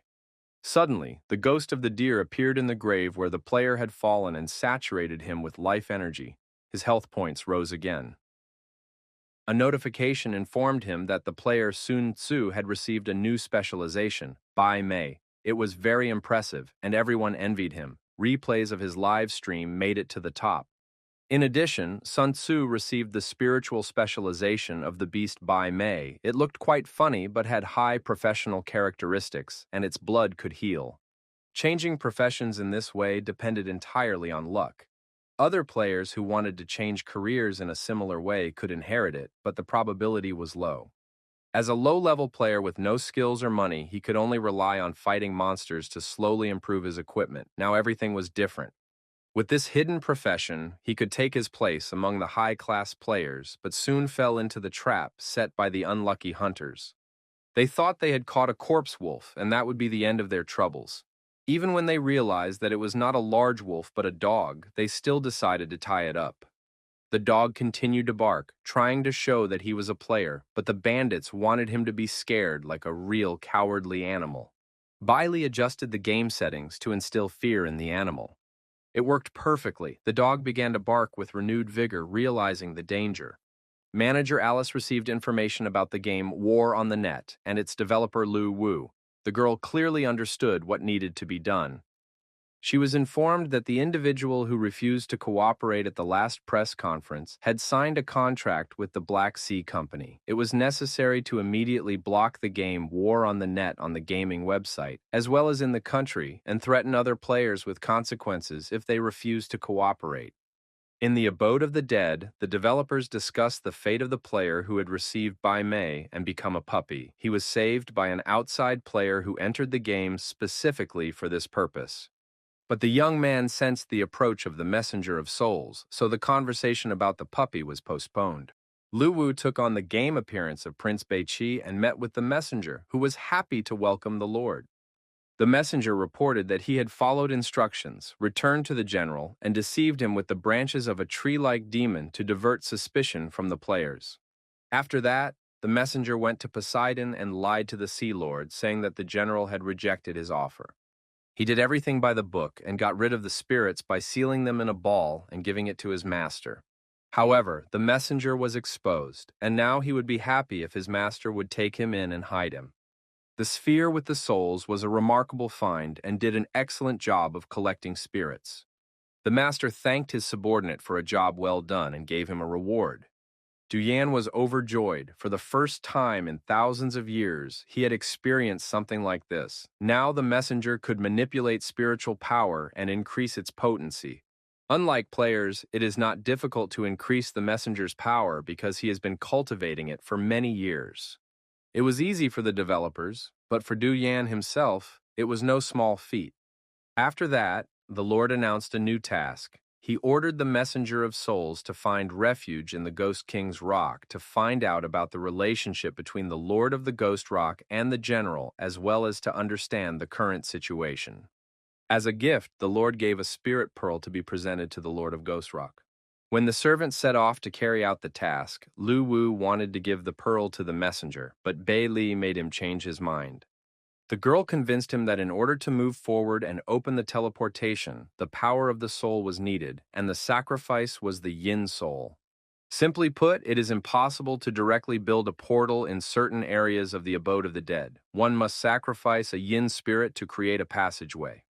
The sacrifices for construction amount to 150,000 yin spirits. This path is hellish, forbidden, with many levels where demons will be born. The idea was awesome, and it was decided to start construction immediately as it suited the players for leveling up, especially assassins. Lu Wu had to release all the yin spirits from the combat artifact. Soon, huge black masses gathered above the young man. Next, the information had to be mapped out, which was done by Bei Li. Soon, everything was ready for the sacrifice. Lu Wu was about to call his girlfriend back as soon as the situation became suspicious, but suddenly something distracted him. Bloody energy began to gather around the girl. Lu Wu struggled to push away the hands, which actually belonged to one of the oldest gods of the underworld. Bai Li used the ancient language of sacrifice to summon the god's remaining consciousness. This god agreed to participate. Otherwise, the passage would not have been successful because he remained the only god of the hell path. In the future, it may again be necessary to appeal to the deity because all forbidden areas contain the remnants of the consciousness of the ancient gods. Bai Li admitted that she had never actually been to the hell path, but she really wanted to go there. It was dangerous, but the girl wanted to take advantage of the concentrated energy and hide her identity by joining the team of players. She promised that everything would be fine. The server informed the players about the opening of the Hell Path, and everyone was very pleased. The mob gave out instructions on how to copy. Izure and her friends chose Hell's Path, activated teleportation, and went to the Forbidden Zone. Everyone loved Hell's Path. It had a creepy atmosphere, but the girl announced that no one should touch anything and should look around carefully so as not to miss any valuable materials and treasures. The players happily explored the area, even though they paid for it with their blood, which spilled drop by drop. Behind the magma, a cave was visible, inside which treasure was most likely hidden. Inside the cave, the players continued to look around warily. It was hot outside and cold inside. As the head of the guild, Izure had to appear cheerful and brave. Although in reality she was terrified, she tried not to give in to her fear so as not to lose her authority. A terrifying sound rang out, but it turned out to be her brother trying to open an unknown tomb. Her brother said he hoped to find treasures in the tombs. Soon the whole group was busy breaking and destroying sarcophagi, but they found nothing. Everyone was exhausted and worn out. Bai Li, who had sneaked in with the players, decided to make a hinged lid and planned other changes. She got so carried away that she didn't notice the whole group had left. The players realized that it was impossible to get the treasure, and all they could do was remember the location and wait until they had enough strength to open the coffin. At that moment, one of the female players reported that she had found 3 stone altars. However, they were as solid as sarcophagi. One of the players suggested that the jug contained old wine, as was the case in his grandmother's village. At worst, it could contain the remains of ancestors. Zhuer ordered everyone to leave and wait until they had regained their strength, spending their time exploring other places so they could return here later. Bailey knew that this was her chance, and while the players were gone, she could quietly open the stone altars. A few minutes later, Zhuer's group found something interesting. The players saw other gamers, one of whom had a huge dragon egg, red and scaly. It became clear that they would have to deal with the first boss on this level, who would want to take the egg. The players ran as fast as they could, but the enraged dragon, burning everything with hellish flames, pursued them closely. The Guardian Angels Guild realized that they couldn't defeat the boss at this stage and rushed into the cave to hide. Unfortunately, the unfamiliar players with the dragon egg also rushed into the cave, and the dragon, unable to advance deeper, got stuck in the doorway. Zhuer decided to take action. She held a knife to the player's throat and demanded that he give her the dragon egg. The young man said that it was useless, since dragon eggs cannot be taken into personal space. Otherwise, the players would have done so long ago, but Zhuer refused to listen. She believed that the guy had gotten them into trouble by running up with the egg, so she stabbed him with a knife and began to examine the egg herself. The fire dragon was still outside, waiting to come out. In any case, death awaited them. But then the egg cracked, and a cute, smiling little dragon flew out of it. It became Yeshuer's personal pet. It was very cute and unusual, but the little dragon looked weak, and its cultivation seemed troublesome and time-consuming. The girl's heart was melted by hugs and kisses, and Zhuer agreed to raise the foster child to make him a good dragon. At this time, Lu Wu was busy creating a portal in his apartment. Soon his assistant returned and announced that it was time for the dragon egg to appear. She participated in the game and used the combat artifact. The pets were still in their infant stage and didn't understand anything, so Bei Li was able to seal them with the artifact. Almost all of the pets were sealed, which caused some difficulties. The fire dragon was still at the beast spirit level, with an average rank. Lu Wu praised his assistant for the game updates and announced that he had set the cost of resurrecting pets at 30 coins, considering it an excellent way to make money. The girl was upset. Initially, they wanted to revive the prince and the entire region with the help of an army of players, but now conflicts between players were becoming more frequent. They needed to be united to create a single army. Lu Wu had also thought about this, but the players were different, and it was unrealistic to unite them completely. They needed something to rely on, so the guy developed a way to help them let off steam. The idea was to build a huge battlefield where all guilds could register to compete for guild power. The goal of the battle would be to capture the flag. A flag would be placed in the center of each city, and any guild controlling the city could convert the empty flag to their own. It was a kind of large-scale competition for power, which began with a siege in the early stages and ended with the defense of the city. At the end, the best guild would be chosen. Bailey thought the idea was wonderful, but creating this entire competition would require a tremendous amount of energy from engineering structures, and it would take a long time. Lu Wu was happy to tell his partner that they had accumulated 200,000 soul coins, so they could start building the spirit room right away. Soon, the game announced the opening of new professions and research. However, the number of participants was limited. One of the new professions was Sun Arrow. The spirit room was full of different heroes, and Lu Wu wanted to choose someone else, but Bei Li insisted on the archer, who was a courtier of Prince Beiqi. The Sun Archer was once #1 at the prince's throne. His archery skills were the best in the whole country, and his strength almost reached that of the Ghost King. However, in the battle to destroy the clans, an order was given to attack Archer and kill him. The death of the son archer greatly saddened the prince, and he became helpless. Later, the prince placed the archer's spirit in the spirit room so that future generations would honor his heroic spirit. To use the greatest power, the player must master the essence. But since war in the net is the real world, archery was not available to everyone. Lu Wu used a combat artifact to build a training ground, begin trials, and select the 10 best players worthy of inheriting the heroic spirit. The next day, targets were set up on the training ground, and the number of applicants exceeded 25,000. In the first round, they had to shoot from a distance of 50 meters. Ye Chung was one of the applicants. In the second round, the results were also almost perfect. The results of the third day amazed everyone. The hits were among the best. The young man took first place and realized that he was a true genius, although he had not realized it before.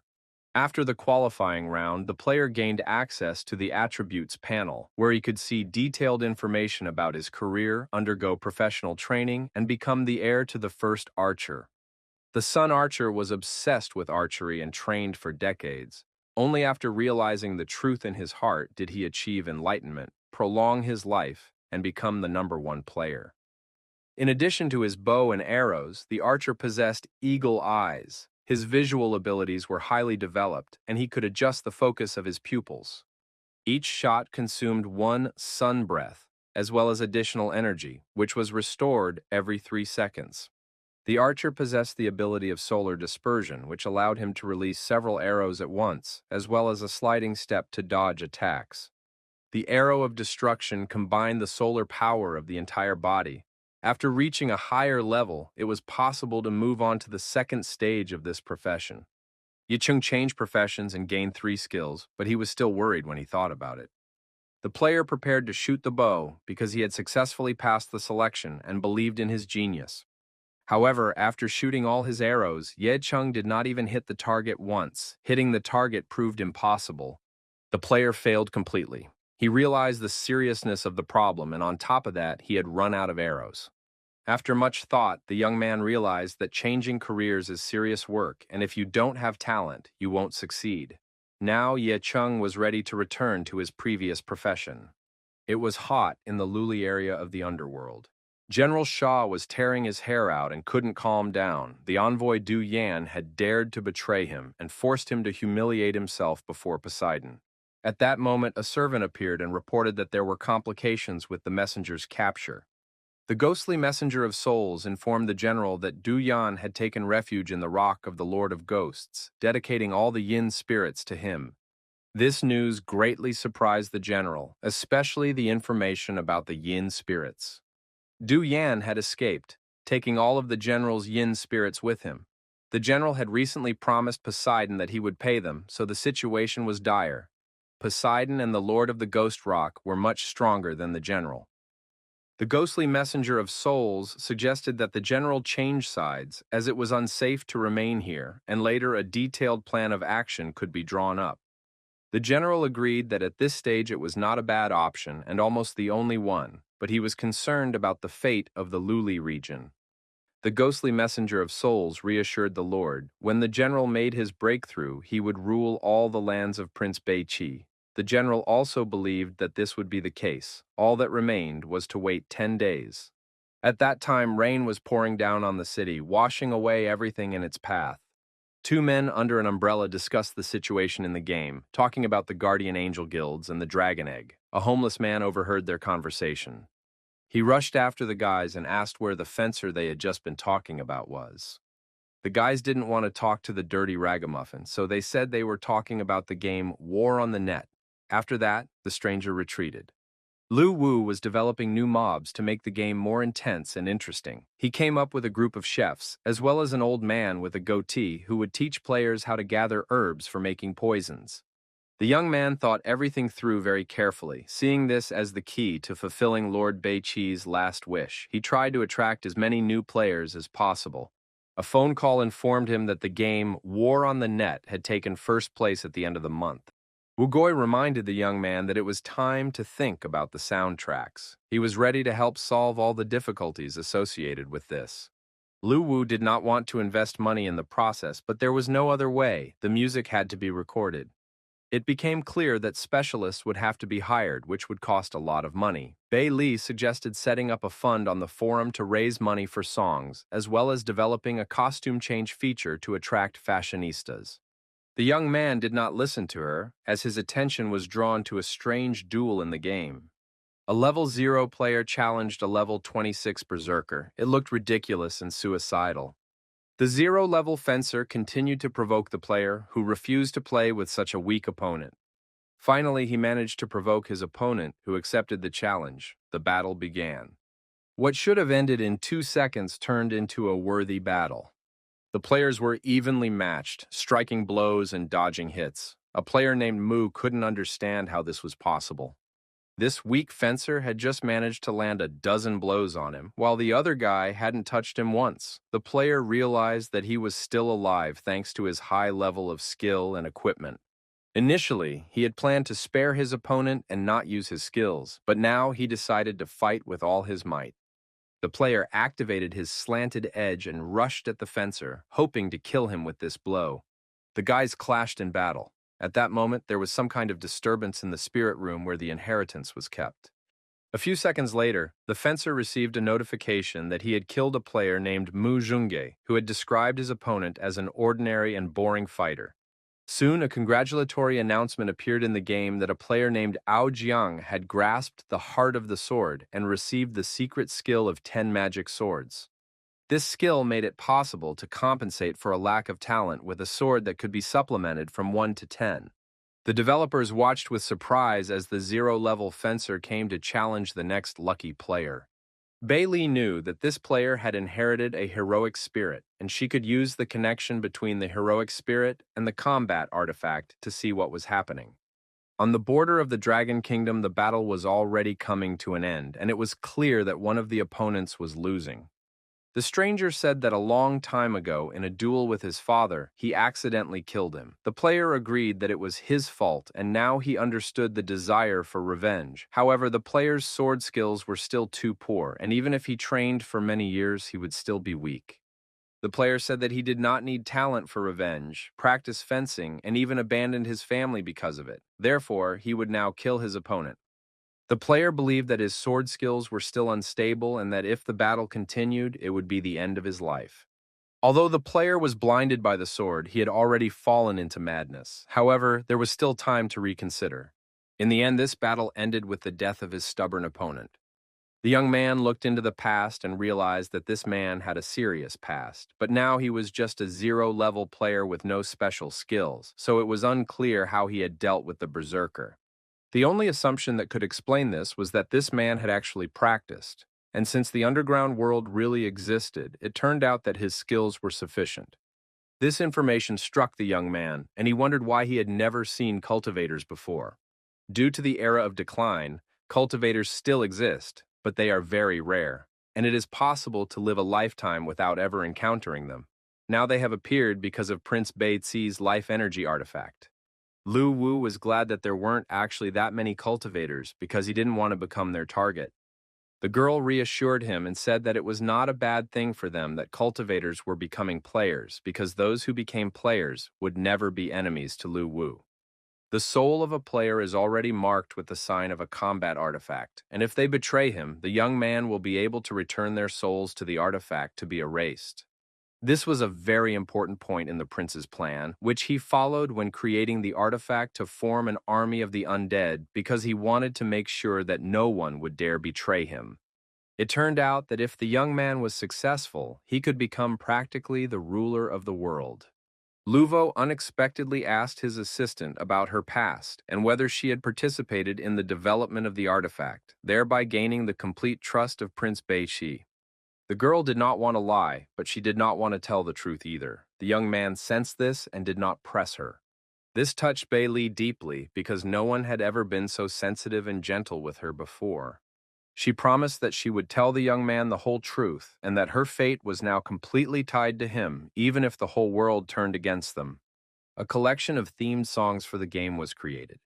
Lu Wu offered a prize of 1 million for the creation of a collection of themed songs. But he was sure that players would prefer 3,000 coins, so he was able to kill two birds with one stone, get the collection of themed songs, and increase the value of soul coins. In the comments, users really hoped to receive soul coins in case of success. They were not interested in anything else. Music students gathered in the auditorium of the music university. A student named Balon wrote a song and asked his friends to help him improve it. The guys were very surprised by this request because their friend had recently become obsessed with the game. But Lun confirmed that he had written the song specifically for the game he was playing. His classmates did not refuse him, and the song was recorded exactly as the musician had conceived it. Lu Wu continued to develop new characters and locations. He did this to the music coming from the tape recorder, which caught the attention of Bei Li, who highly praised it and offered to give her the grand prize. Somewhere far away in the mountains of Katsido. The player wandered into the mountains because his father, who was now a successful business magnate, had once ended up there completely by accident while testing a flight in a wingsuit. At the top of the mountain, his father met an outstanding man and, thanks to his advice, achieved everything in life. Guyu hoped to also meet this mysterious stranger, who, according to rumors, was already over 120 years old. The man greeted the young man, and it turned out that he was the famous Qi Ming. Of course, it was hard to believe that this man was over 100 years old. Qi Ming said that the sudden appearance of the young man's father many years ago had saved his life. Qi Ming said then that he would help twice, once when he made the man noble and rich, and the second time now to his son. Guyu said that his father considered him untalented and that he only played games, and that he had come here so that the master could help him discover the truth. The master immediately noted that the young man's character was different from his father's, and that if he inherited the family business, he would surely lose it. The master promised to use the 5 ghosts luck technique to pray for the young man and increase his wealth. Under the protection of the 5 ghosts, the young man's financial luck would flourish, and now the master decided to fulfill this wish so that there would be no more worries in his heart. Suddenly, huge, powerful energy flows rushed in, and the master summoned all the energy. The young man realized that his father wasn't just telling stories to trick him, he was truly a master who knew how to use supernatural powers. Qi Ming summoned the 5 ghosts of fortune. A huge dragon from the first level of the game appeared before the young man. He was terrified, realizing that he was facing spirits from the game. Could it be that Master Qi Ming was also a player of War in the Net? Qi Ming continued to summon the ghosts of fortune, ignoring Gu Yu. The young man calmed down and now truly understood that he was surrounded by spirits from the game, which he and his team usually killed 10 of every day. Soon, the master announced that the spell was complete. After that, he said that his fate with the Gu family was complete and that he would do nothing more for them when they next met. The young man was curious to know where the master had hidden the virtual projection equipment. The young man was sure that the master was trying to trick him by summoning spirits from the game because the young Gu was having a great time playing it. Qi Ming sincerely did not understand what he was talking about, but the young man insisted that the master was pretending and was himself an ordinary player of War in the Net. Qi Ming was shocked. In fact, he was the descendant of Devil's Luck, and the young man was just a mortal. The young man continued to talk incessantly about the game and the forum. He said that he went by the nickname Lone Invincible and collected spirit coins every day. The master asked again, "What kind of game is this?" The young man's patience was running out. He was tired of repeating the same thing over and over. Gu Yu announced that their relationship was over and that he needed to return to report to his father while the master should continue to pretend.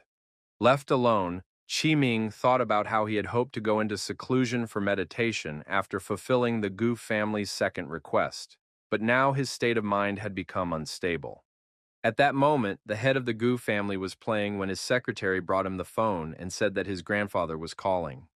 The call was from Qi Ming, who immediately began asking about the game War in the Network. The man replied to his grandfather that he had checked the name. It was a normal virtual game, but it felt very realistic. Something incredible happened. The grandfather, who had left the secular world, contacted the man himself, soon appeared at his place, and asked him to prepare a copy of the game. A long time ago, the man's grandfather left this world, and everyone thought he had died, but then he reappeared when his father was already old and his grandfather was still young, which shocked everyone.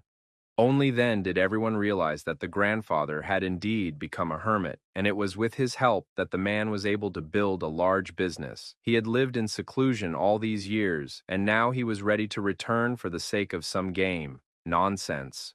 A few days passed, and Bailey's attention was drawn to a cultivator who had recently registered in the game. Lu Wu was worried. People who could travel between the underground world and the real world should not meet with players, otherwise the truth would be revealed. But the girl believed that only immortal beings could travel between the real world and the underworld. In real life, this is practically impossible. Immortal souls are long gone and will never return. They ascended to heaven, and with the depletion of spiritual power in the human world, it is impossible for a strong person to exist. The abode of the dead, the underworld, looked very real. Ming was amazed by what he saw. The game was created in the image of the real underworld. He studied the pavilion for improvement, where there were the skills of magicians, ghost mountains, and a dark strongman from an illustrated reference book. Before putting on the VR helmet, Ming could not understand what kind of power was capable of creating this entire world. Master Ming decided to try the game himself and immerse himself in it completely. He instructed his son to check on the owner behind War in the Net. Ming wanted to know the truth about him. 3 days later, his grandson reported that the owner of the game was an ordinary person with no special past. There was almost no information about the development team, and such strict secrecy seemed strange. They found out everything they could. His grandson sent people to follow the developers, but his grandfather said there was no need. He announced to his grandson that he was ending the investigation because he did not understand what kind of secrets he was investigating. Ming saw the warrior of darkness, whom he was able to summon, albeit not completely, and bring things from the underworld into the real world. Ming said that he had learned how to use the summoning of dark warriors in the game, and now he could release them into the real world. Ordinary people cannot use their skills from the game in real life, but a cultivator with a powerful soul can. It turned out that the skills in the game were real, and the owner of the game was just a cover. Behind him was a terrible cultivator. The power of the person behind it had reached the level of the underworld. He was able to travel between the underground and the real world and could be considered immortal. Under no circumstances should such a powerful force be insulted. The man is glad that his grandfather was able to see through the whole thing. After that, his grandfather demanded to open an account to buy soul coins, and the image of the hermit master in his grandson's heart collapsed. Ming found himself on Ghost Mountain and could now say that he had gained a deep understanding of one important truth. Only by investing money can you level up in the game. You need to learn skills and buy equipment, spending money everywhere. And if you don't have any, how can you explore the game? Ming turned to Dark Strongman on the forum. He had read that he knew how to blow things up. But then a stranger pushed the master aside, declaring that Dark Strongman was his prey. The man drew his sword and asked the mage in front of him if he wanted to die.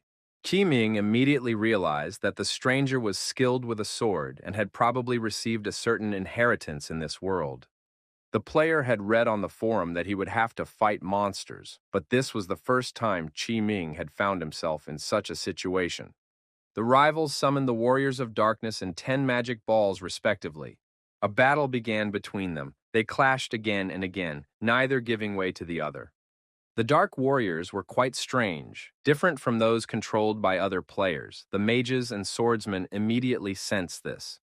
Each of these Dark Warriors had their own tactics. They could predict attacks and dodge them as if they had their own consciousness.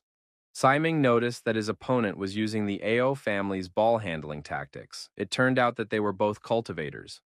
The swordsman demanded that the Dark Strongman be given to him. But Ming insisted that he had come first, and since they were both cultivators, there would be no winner or loser between them. However, at that moment, something unreal happened. As a result, the master's movements were completely blocked. He was distracted by the ball possession tactic and did not notice how the flying sword behind his back disappeared. That was the end of the grandfather's life. Resonant vibrations occurred in the spirit room. It seemed that another heir to the heroic soul had awakened. Most likely, this was due to the new cultivator, Ming. The awakened heir to the heroic soul remained unknown to everyone. In real life, preparations were underway for Valentine's Day. Lu Wu wanted to buy gifts for his girlfriend, but she was only thinking about food. In addition, only couples were wandering the streets, and this holiday was definitely not for singles. The young man decided to talk about work and asked the girl how the soul had awakened and what the subsequent development would be. Bai Li said that the awakened legacy had disappeared again. More precisely, a player named Qi Ming was killed at the moment when the heir to the heroic soul had not yet fully awakened, the soul left the game, and the legacy was interrupted. Indeed, it could be said that this was bad luck. The player died just before he could obtain the heroic soul, but the girl was not upset because sooner or later he would be able to awaken the legacy again by reappearing in the game after resurrection. Lu Wu thought for a moment and asked a question. If a player encounters a very powerful spirit in the underworld, can the combat artifact protect them so that their souls are not taken away? It turned out that the supreme law of the underground world of reincarnation is closely connected with a magical artifact. The girl couldn't say anything more specific yet, but she assured him that even the strongest spirit obeyed this law, and no one could go against the supreme law of reincarnation. Realizing that he couldn't get anything more out of the girl, Lu Wu suggested they go shopping, but suddenly Bai Li announced that they needed to return home urgently. Something very serious had happened. Lu Wu didn't understand what had happened, but he was sure that nothing good had happened. On the outskirts of the Luli district, in one of the most deserted corners, there were very few players. It was all because of the holiday. All the lovers had gone to celebrate. The players argued that they weren't weaklings who ran around with girls, but that they devoted their entire lives to important things. As they were talking, they heard a strange sound. The guys froze and saw a huge army of ghost soldiers near the border. There was no end in sight to these troops. The players realized that they would have to rest because they were outnumbered. Now they could die and be kicked out of the game for 3 hours. Life is pain. General Sha Na asked his subordinates what living creatures they had encountered along the way, because he had never seen anything like them before. The ghostly messenger of souls informed his master that he had brought several living creatures and that they could be questioned personally. The soul messenger warned that the creatures were very weak, most likely travelers, and General Sha Na asked them who they were and where they came from. The players stated that they were descendants of Prince Bei Qi and did not understand why they were being treated this way, since everyone in the game was on equal terms. The ghostly messenger of souls told them not to dare to be insolent to Lord Sha Na. After that, the messenger struck them and they demanded to shut up that dog lover Sha Na and keep his dog on a leash. The general was shocked by such insolence. If he did not trust the messenger, he would have thought that he had deliberately brought such creatures to upset him. But now the general simply gave the order to kill the stranger. It was very quiet in the abode of the dead. Few players had logged in today, and the general's army had suddenly appeared. It seemed that the abode of the dead was in great danger. Lu Wu reassured the girl, saying that he was already prepared for the invasion of Shana's army and that there was no need to worry. The general ordered the ghostly messenger of souls to kill anyone he encountered in the abode of the dead, because now it was his territory, and there was no refuge for strangers here. Soon they heard that unexpected guests had appeared in the abode of the dead, and there were even more of them than the general's army. The ghostly messenger said that they might not return to the Luli region, and that these travelers, although superior in number, were in fact very weak. This battle could be won. The temporary commander-in-chief defending the abode of the dead was Wu Goi, who called on his supporters to kill the scoundrel General Sha Na. Lu Wu had previously posted on the forum about the general's invasion, but he did not think that so many people would join during the holiday, and that the commander-in-chief would be Wu's own brother. The players, led by Wu, prepared for the attack. The general's army was also ready. Soon, the ghost warriors realized that the players were indeed weak and called for them all to be killed, leaving not a single one alive. The players understood that there were too many ghost warriors and that they would have a hard time, but they continued to fight. The general understood that the strangers were indeed weak, but seeing their comrades die, he noticed that for some reason they did not lose their fighting spirit, but on the contrary became more insane and evil. It seemed that they were not afraid of death. And since they were not afraid, the most terrifying monster came out to meet them to satisfy their madness. The ghostly messenger of souls believed that these nobodies did not deserve to be killed by the general himself and asked that this be conveyed to his subordinates. But General Sha Na decided to kill them himself and thus reduce the army's losses because there were so many players. Although they were weak, the ghost soldiers could suffer. The general rushed into the attack, and soon the players' camp was almost completely destroyed.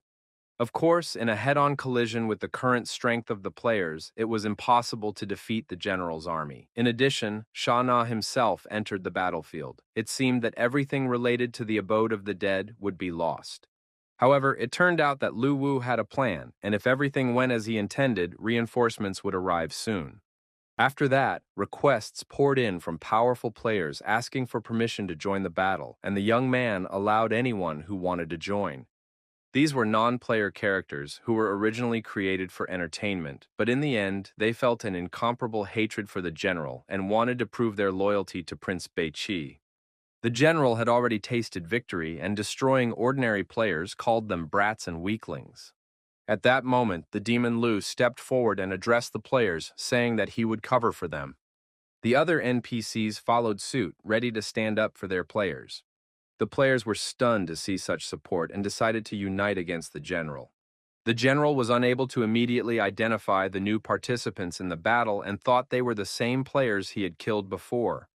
It was very difficult for the NPCs. They were holding back the general's attack with their last ounce of strength. Bai Li understood that although Lu Wu had added NPCs, their mental powers were limited, and it was difficult for them to resist the general. But the young man remained calm and confident that the outcome of the battle was not yet decided. Many of his assistants had not died in vain. They had bought time for the players. The real battle was just beginning, and the game was no longer just a game. The characters had become real friends. At that time, most of the strong players were celebrating Valentine's Day and learned of the death of their friends quite by accident. No entertainment could cheer them up anymore. The players felt it was their duty to urgently return to the game and join the battle to avenge their comrades. Gamers on the battlefield broadcast live, showing everyone their strength of spirit and determination. The guilds of guardian angels and great dragons rushed to the aid of their comrades. The players' troops returned, and new characters appeared before the general, stronger and more advanced than ordinary players. The general sincerely did not understand where these players came from, because the abode of the dead had never been covered by a solid army due to a lack of resources, which was why the general had moved here. As a result, he faced so many strangers that he could not kill them all. They were all like madmen and completely fearless of death, so Sha Na ordered all his troops to rush into the attack. The young man realized that the enemy was trying to raise the morale of the ghost army with the drumbeat. But this was not a problem for the players. Now the main song of the game was playing, and the attack began to this musical track. United by a single idea, the desire to win, wonderful beats, and the lyrics of the song, the players lined up for the attack and went after the ghost army. The demons did not understand what was happening. It was obvious that the players had almost no strength left, but under pressure they rushed into battle again. It was pure madness. The general yelled at his troops not to be confused. Although the strangers were numerous and insane, they were all weaklings. It was still a battle, and the ghostly army had the advantage. But suddenly, the general recognized some of the players and realized that the strangers had mastered the power of the path of hell and were supported by their ancestors. At that moment, one of the players said that he had spent a lot of money to buy soul coins, collect the necessary materials, and become the first rune knight in the game. And now the moment had come when he could demonstrate his power. General Sha Na immediately sensed the threat from the rune knight. The ordinary warriors realized that they were no match for him and ran away. The general was shocked. With each passing minute, more and more new players appeared, and he began to think that Prince Beiqi himself might soon appear on the battlefield. Qi Ming enjoyed what was happening. He did not think that at the twilight of his life he would see such a magnificent battle. The puppy did not stand aside either. He joined the mythical guild and was supposed to heal his comrades in arms. The puppy immediately healed all the wounded, and under the leadership of Wu Gui, the players launched another attack. 4 hours of terrible battle passed, and it became clear that the general's army could not hold out. The ghostly messenger of souls warned the Lord that there were too many strangers, and the ghostly warriors began to lose confidence. After that, General Sha Na ordered his troops to retreat, and the sight of the fleeing demons genuinely surprised and shocked the players. It was approaching 8 o'clock, and the battle was already reaching the shores of the underworld sea. There was nowhere left to retreat. The players had no intention of giving up and continued to chase the monsters. The general sincerely did not understand how such a brutal people could exist. The monster expected that by killing some of the players, the rest would be terrified. He did not expect that, on the contrary, they would become even more enraged. It soon became clear that the players had caught up with the general, and he realized that he would not have provoked these madmen if he had only known their nature. The ghostly messenger of souls began to get nervous and demanded that her master come up with a plan quickly. But the general's plan was to abandon his army and flee alone, leaving even his loyal servants behind. The Rune Knight did not want to let the general escape and rushed into the attack. But the Rune Knight did not have enough strength, and in the next moment, the general killed him. The general was glad to have dealt with their leader, although these restless heroes had gotten on his nerves. Seeing this, the players decided to avenge the Rune Knight and intensified their attack on the general. They used their most powerful techniques against the villain. The monster continued to scream desperately that he would not die so easily. And indeed, there was a huge, powerful explosion that shook the entire underground world. When the smoke and fire cleared, the wounded general crawled on his belly, feeling his strength ebbing away. He needed to jump into the sea and escape urgently. It was his last chance. General Sha Na flew up, realizing that the players had won today, but he would definitely gather his strength and kill them all. The players knew that things were bad and that the villain was escaping. The gamers thought there was no way to stop the villain when suddenly a fiery arrow whistled over their heads.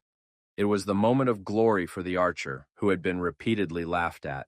It seemed that the young man had hit the target, and now his destiny was clear. General Sha Na was his fate. Soon the game gave a notification. Boss Sha Na had been killed. All players received a lot of experience points and status upgrades, but what they liked most was the fact that they had jointly defeated such a powerful opponent. Even the developers couldn't believe what was happening. Now they felt it was necessary to reward the players according to their merits. The battle that Bei Qi's army fought against the general and destroyed him was already recorded in the history books. Years passed, and once again the army defeated the Ghost Warriors and General Sha Na. Some time passed, and Lu Wu stood alone on the shore while the other players celebrated their victory. They gathered in the abode of the dead, took out their treats, and celebrated. The players themselves built a grave for the NPCs who died in battle. The young man decided not to revive the non-player characters, leaving them in the player's memory as heroes who gave their lives. In any case, the NPCs' deaths were not in vain. They opened the way for the players to conquer more distant and vast lands. Now that the players had reached the shores of the Ghost Sea, it became clear that special goods needed to be created for them. A ghost battleship was created for alliances and guilds, as well as a ghost ship for personal use. These ships could be cultivated and took the form of monsters, which added speed. Or they could take the form of a tyrant and have increased hull strength. In addition, new sea treasures were developed, such as the mysterious fruit gifted by the sea. By swallowing it, one could receive the blessing of the sea. There was also a green-blue tree, one of the best spiritual items for developing a ghost ship. And the spirit fish of the sea, swallowing it would grant bonuses inherent to the fish class. A wonderful underwater palace and various sea relics were also created. Of course, there were also sea disasters that had to be avoided while sailing. We also added weapon crafters, skill instructors, experienced sailors, and other NPCs. All these updates were enthusiastically received by players and received a lot of positive feedback. The next stage in the game's development was the filming of commercials. A disaster-level ghost battleship was already sailing in the seas of the underworld. The photographer managed to capture it against the backdrop of screaming mermaids and a huge number of fish. Under the protection of the sea, this ship engaged in battle with a giant octopus and withstood the blow. Lu Wu transformed and changed his costume, studying the surroundings with a telescope. One of the fish was completely consumed by energy and shimmered with blue light, thus manifesting the wrath of Moira. The filming of the commercial came to an end, and the young man realized that thanks to the destruction of the general's army, they had enough soul coins to design the ghost battleship. In addition to selling ships and battleships, Bei Li organized the sale of fishing items in the game store. She considered this useful for boosting the enthusiasm of fishing experts, as the spirit fish in the sea were a real treasure. The sea route for players had already been figured out, but the Devil of the Rocks in the Northern Territory was still a problem. It was necessary to map out a route through these territories. Bai Li watched the live broadcast from the shore, where one of the players was teaching the others how to build a ship without money. This was not a good thing. If the players learned how to build ships themselves, the company would go bankrupt. Therefore, Lu Wu decided to take a look at everything himself. And so it was. Live on air, one of the players built a boat and planned to set sail in it. At first glance, it seemed that this contraption would fall apart at any moment. However, two players went out to sea, and so far everything was calm. But Lu Wu knew that there were many dangers in the sea on all sides, and the fruit could easily capsize. If that happened, the other players would realize how important it was to buy a ghost ship. The fishing was in full swing, and one player felt that he had caught something very large. After 5 hours of fishing, he was still struggling with the fish and couldn't pull it out. And just as Lu Wu was about to return to the real world, he heard the player shout, "The fish was caught!" It turned out to be a spirit fish called Hawthorn. After accepting it, he could increase its special properties, and it was also worth a lot of money if sold. The player pulled the fish out with satisfaction without feeling irritated or tired. But then the fisherman felt that the sea had become completely calm, as if it had fallen silent. In the next moment, the huge lord of the Sea of Illusions named Tao Wu swallowed the fisherman along with the raft. It was unreal, even for the developers. They did not understand where the lord of the Sea of Illusions had suddenly appeared from. Bai Li was sure that it was really a coincidence, because Tao Wu lives tens of thousands of meters underwater all year round, but by chance he suddenly rose to the surface and devoured the fishing players. The player was lucky. When he was swallowed by the monster, he managed to grab a very valuable item in its stomach, the bone of a magical dragon, and now planned to sell it. The latest news was being discussed in the northern mountainous regions. It turned out that the Luli region had been occupied by a new force, and General Sha Na had been killed, as reported by Commander-in-Chief Te Shi. The Lord of Ghost Rock did not expect that the general would die not at the hands of Poseidon, but from some external force. The commander wondered whether to declare war on the abode of the dead, since the origin of these strangers was unknown. The Lord of the Rock decided not to provoke the newcomers with war for the time being, so that others would not take advantage of the situation. However, the commander-in-chief was concerned that the strangers might attack first. But the Lord of the Rock did not believe this was likely. Who would dare to fight his army of tree demons on his territory? His army was truly powerful and terrifying. It was well camouflaged and left its opponents no chance. The commander-in-chief, trembling with fear before his superiors, agreed that no one in the northern territories would dare to oppose him. The Lord of the Rock interrupted his subordinate's flattery and asked, "How are things going with the Forest Spirits clan?" His patience had run out. The commander-in-chief reported that the Forest Spirits were stubborn and refused to obey, so it had been decided to attack and destroy them. A few days passed, and sales of the new ships, a battleship and a small vessel, broke all records. The naval power of the Bei-Shi army was gradually taking shape. Lu Wu decided that it was time to announce the mission to go to sea to the players, and the game sent out a notification about a special New Year's event with prizes. A fishing tournament was announced. To register, players had to find a pilot who was waiting for everyone on the shore. For each fish caught, players received a certain number of points. And whoever caught a fish of the Spirit of the Ocean Spaces level immediately received the title of champion. On the second day, a New Year's treasure hunt was planned in the abode of the dead in the Liuli area. Obtaining a New Year's star guaranteed a blue title and increased the character's speed. On the third day, significant discounts on items in the store were promised. The first two events were really difficult, but the third day with discounts brought everyone positive emotions.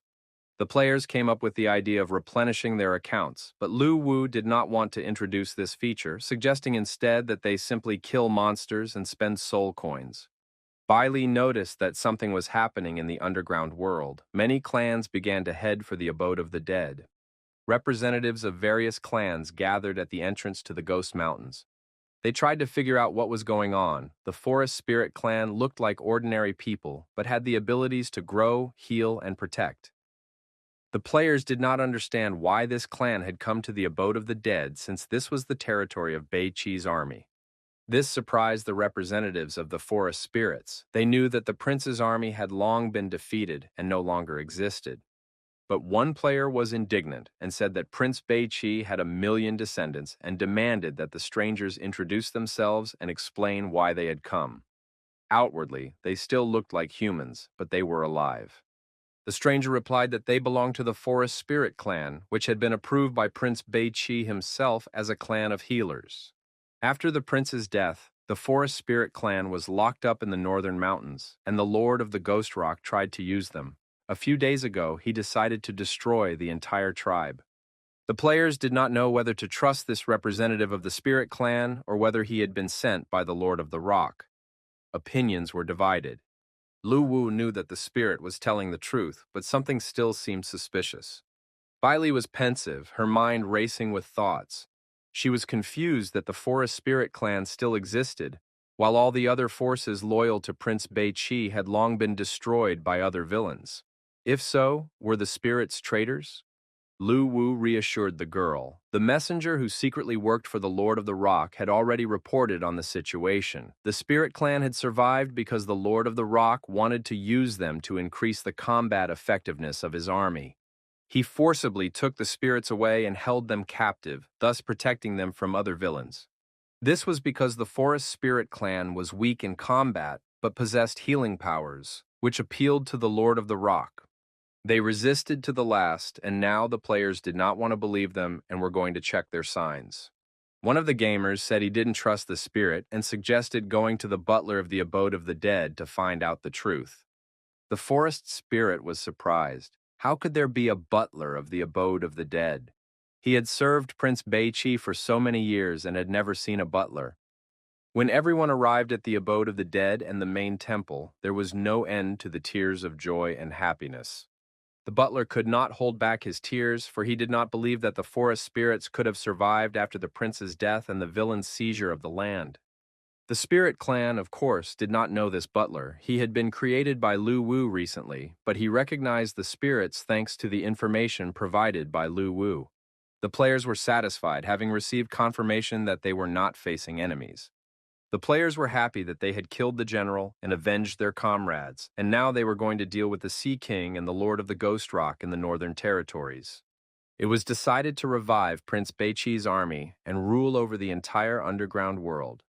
The Spirit's plan covered the basics. These people had destroyed the general and now were going to defeat the Sea King and the Lord of Ghost Rock. The players got along well with the Forest Spirit Clan, so Lu Wu asked the manager to take them with him to make a vow before the military artifact. After the artifact received the oath of allegiance from the Spirit Clan, Lu Wu slightly altered their memories and made them a new type of NPC. Soon, the Forest Spirit Clan will be able to integrate into the player community as military doctors who help players stay combat ready for longer. In addition, many romantic interests arose between the representatives, so it was necessary to establish a level of intimacy protection. Since the clan of forest spirits became partners, it became necessary to organize a place for them to live. It was decided to settle them on the border between the abode of the dead and the Luli region. The forest spirit healer was very upset when she was unable to heal a mortally wounded player, but he was not worried because he knew he would return in a few hours as good as new. Another player dreamed of dying as soon as possible and asked his colleague to help him so that he could return to the game with full strength. In general, the Forest Spirit Clan has not yet figured out when to heal players and when to kill them. A few days later, the players and the Forest Spirits went into another battle. They killed monsters together and did pretty well overall. But sometimes the monsters killed players and they wanted the Forest Spirits to heal them faster. The Forest Spirits already understood. There was no need to worry too much. In 3 hours, the player would be resurrected as good as new, and with such a wound, he could not be saved. They decided not to heal the next player either. His arm looked bad, his leg too. Better not to waste time and die first as a sign of respect so that they could then help the other wounded. The fairy went to treat others with lighter wounds, although the player thought he could still be saved. It seemed that the initially kind nature of the Forest Spirit Clan was gradually becoming insensitive after communicating with the players. Unfortunately, all living creatures change under the influence of society and their environment, but Lu Wu's attention was drawn to a completely unknown sound. A huge clock appeared in the sky. It came out of nowhere, even though there had never been anything like it there before. It was New Year's Eve in the Sea of the Underworld. The clock struck the countdown, signaling the arrival of the new year. This was followed by festive fireworks, and the official start of the fishing competition was announced. The players really liked the clock in the sky, and combined with the fireworks, the atmosphere was truly New Year's Eve-like, just like in the real world. One of the first fishermen to catch a fish and earn a bonus was a dog who caught an island tooth, a sea spirit-level fish. One of the unlucky players mentally cursed absolutely everyone while waiting for a bite. But soon he got lucky. The rod vibrated in his hands, and he pulled out not just a fish, but a special sea spirit-level fish. The player was absolutely happy, but did not want to sell the fish, considering it unclean blood. Soon, however, he roasted it. Even though the fish looked strange, it smelled delicious. There was a strange player who preferred to eat a rare fish instead of selling it, but every player makes their own choices. Bailey, who loved to eat, understood him like no one else. The next day of the competition also went well. It was fun and productive. Treasure was scattered throughout the area, which could be searched for, collected, and then sold or exchanged.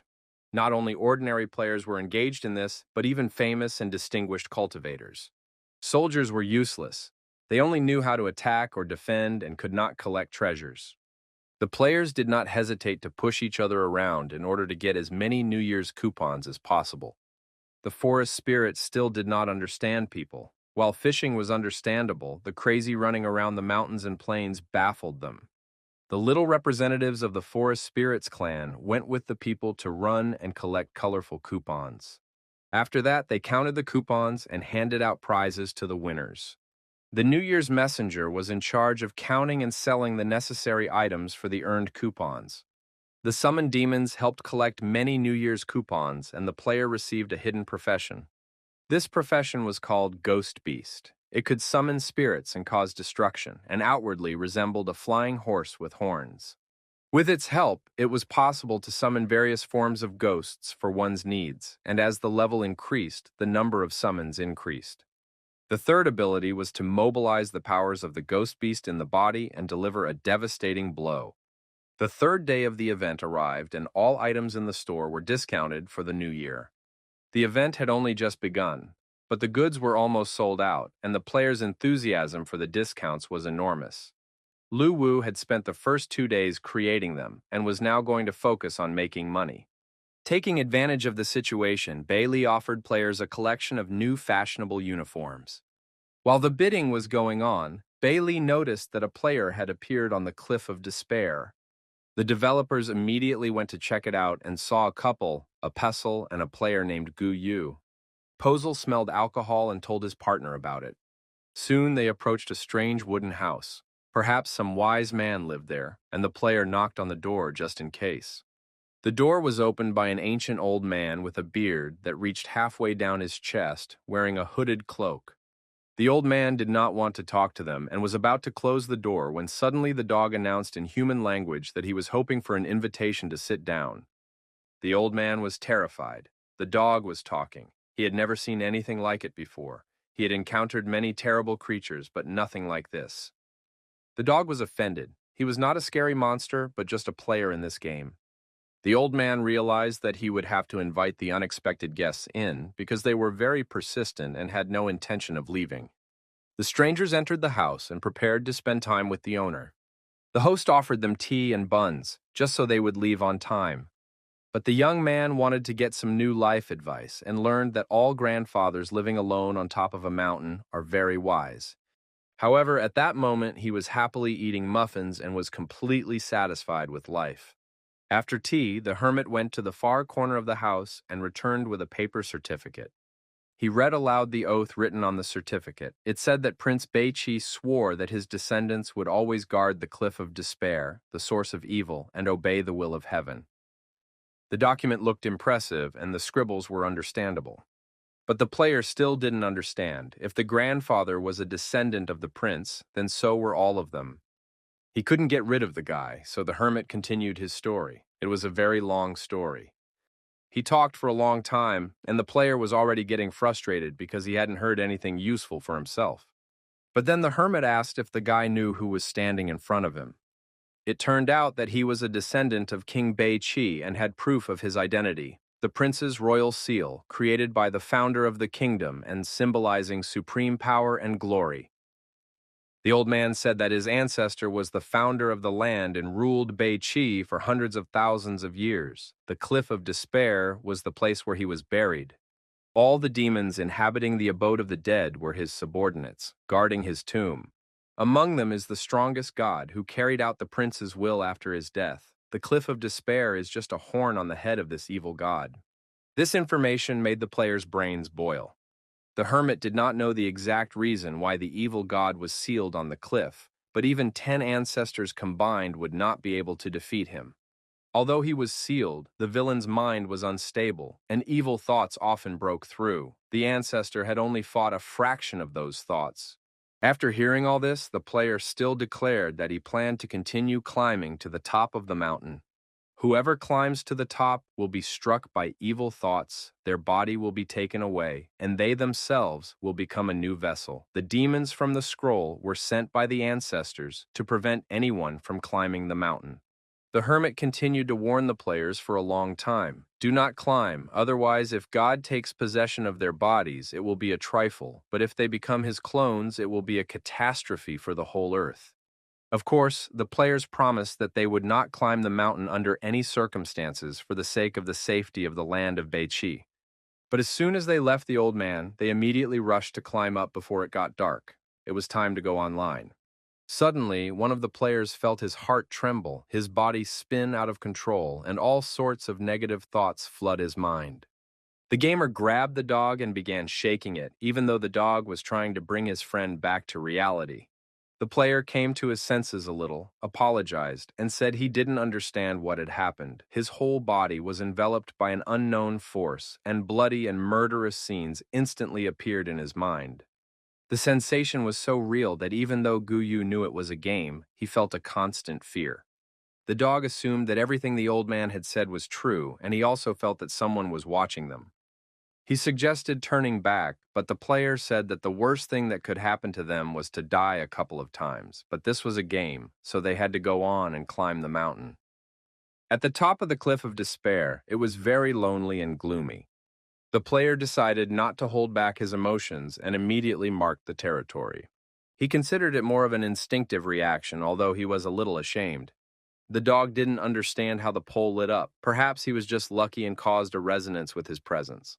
Suddenly, a blow to the muzzle knocked the dog off its feet, sending it flying quite a distance, as if the pillar had told it that it didn't like it. Guyu also decided to try it and turned to the pole. He opened his eyes and realized he should never have done that. Before him appeared a seething sea of blood, in which a newborn baby was rocking on the waves. Streams of blood penetrated the player's consciousness, instilling terror.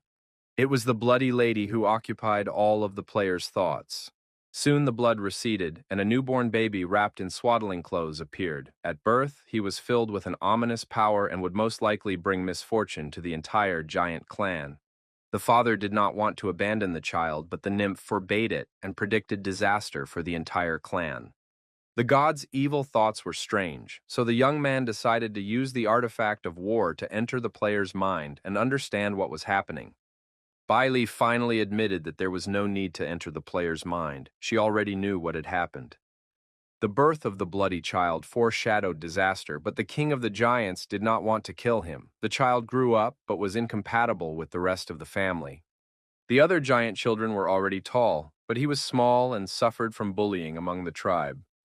But he was not sad and lived well every day because he had loving parents who cared for him.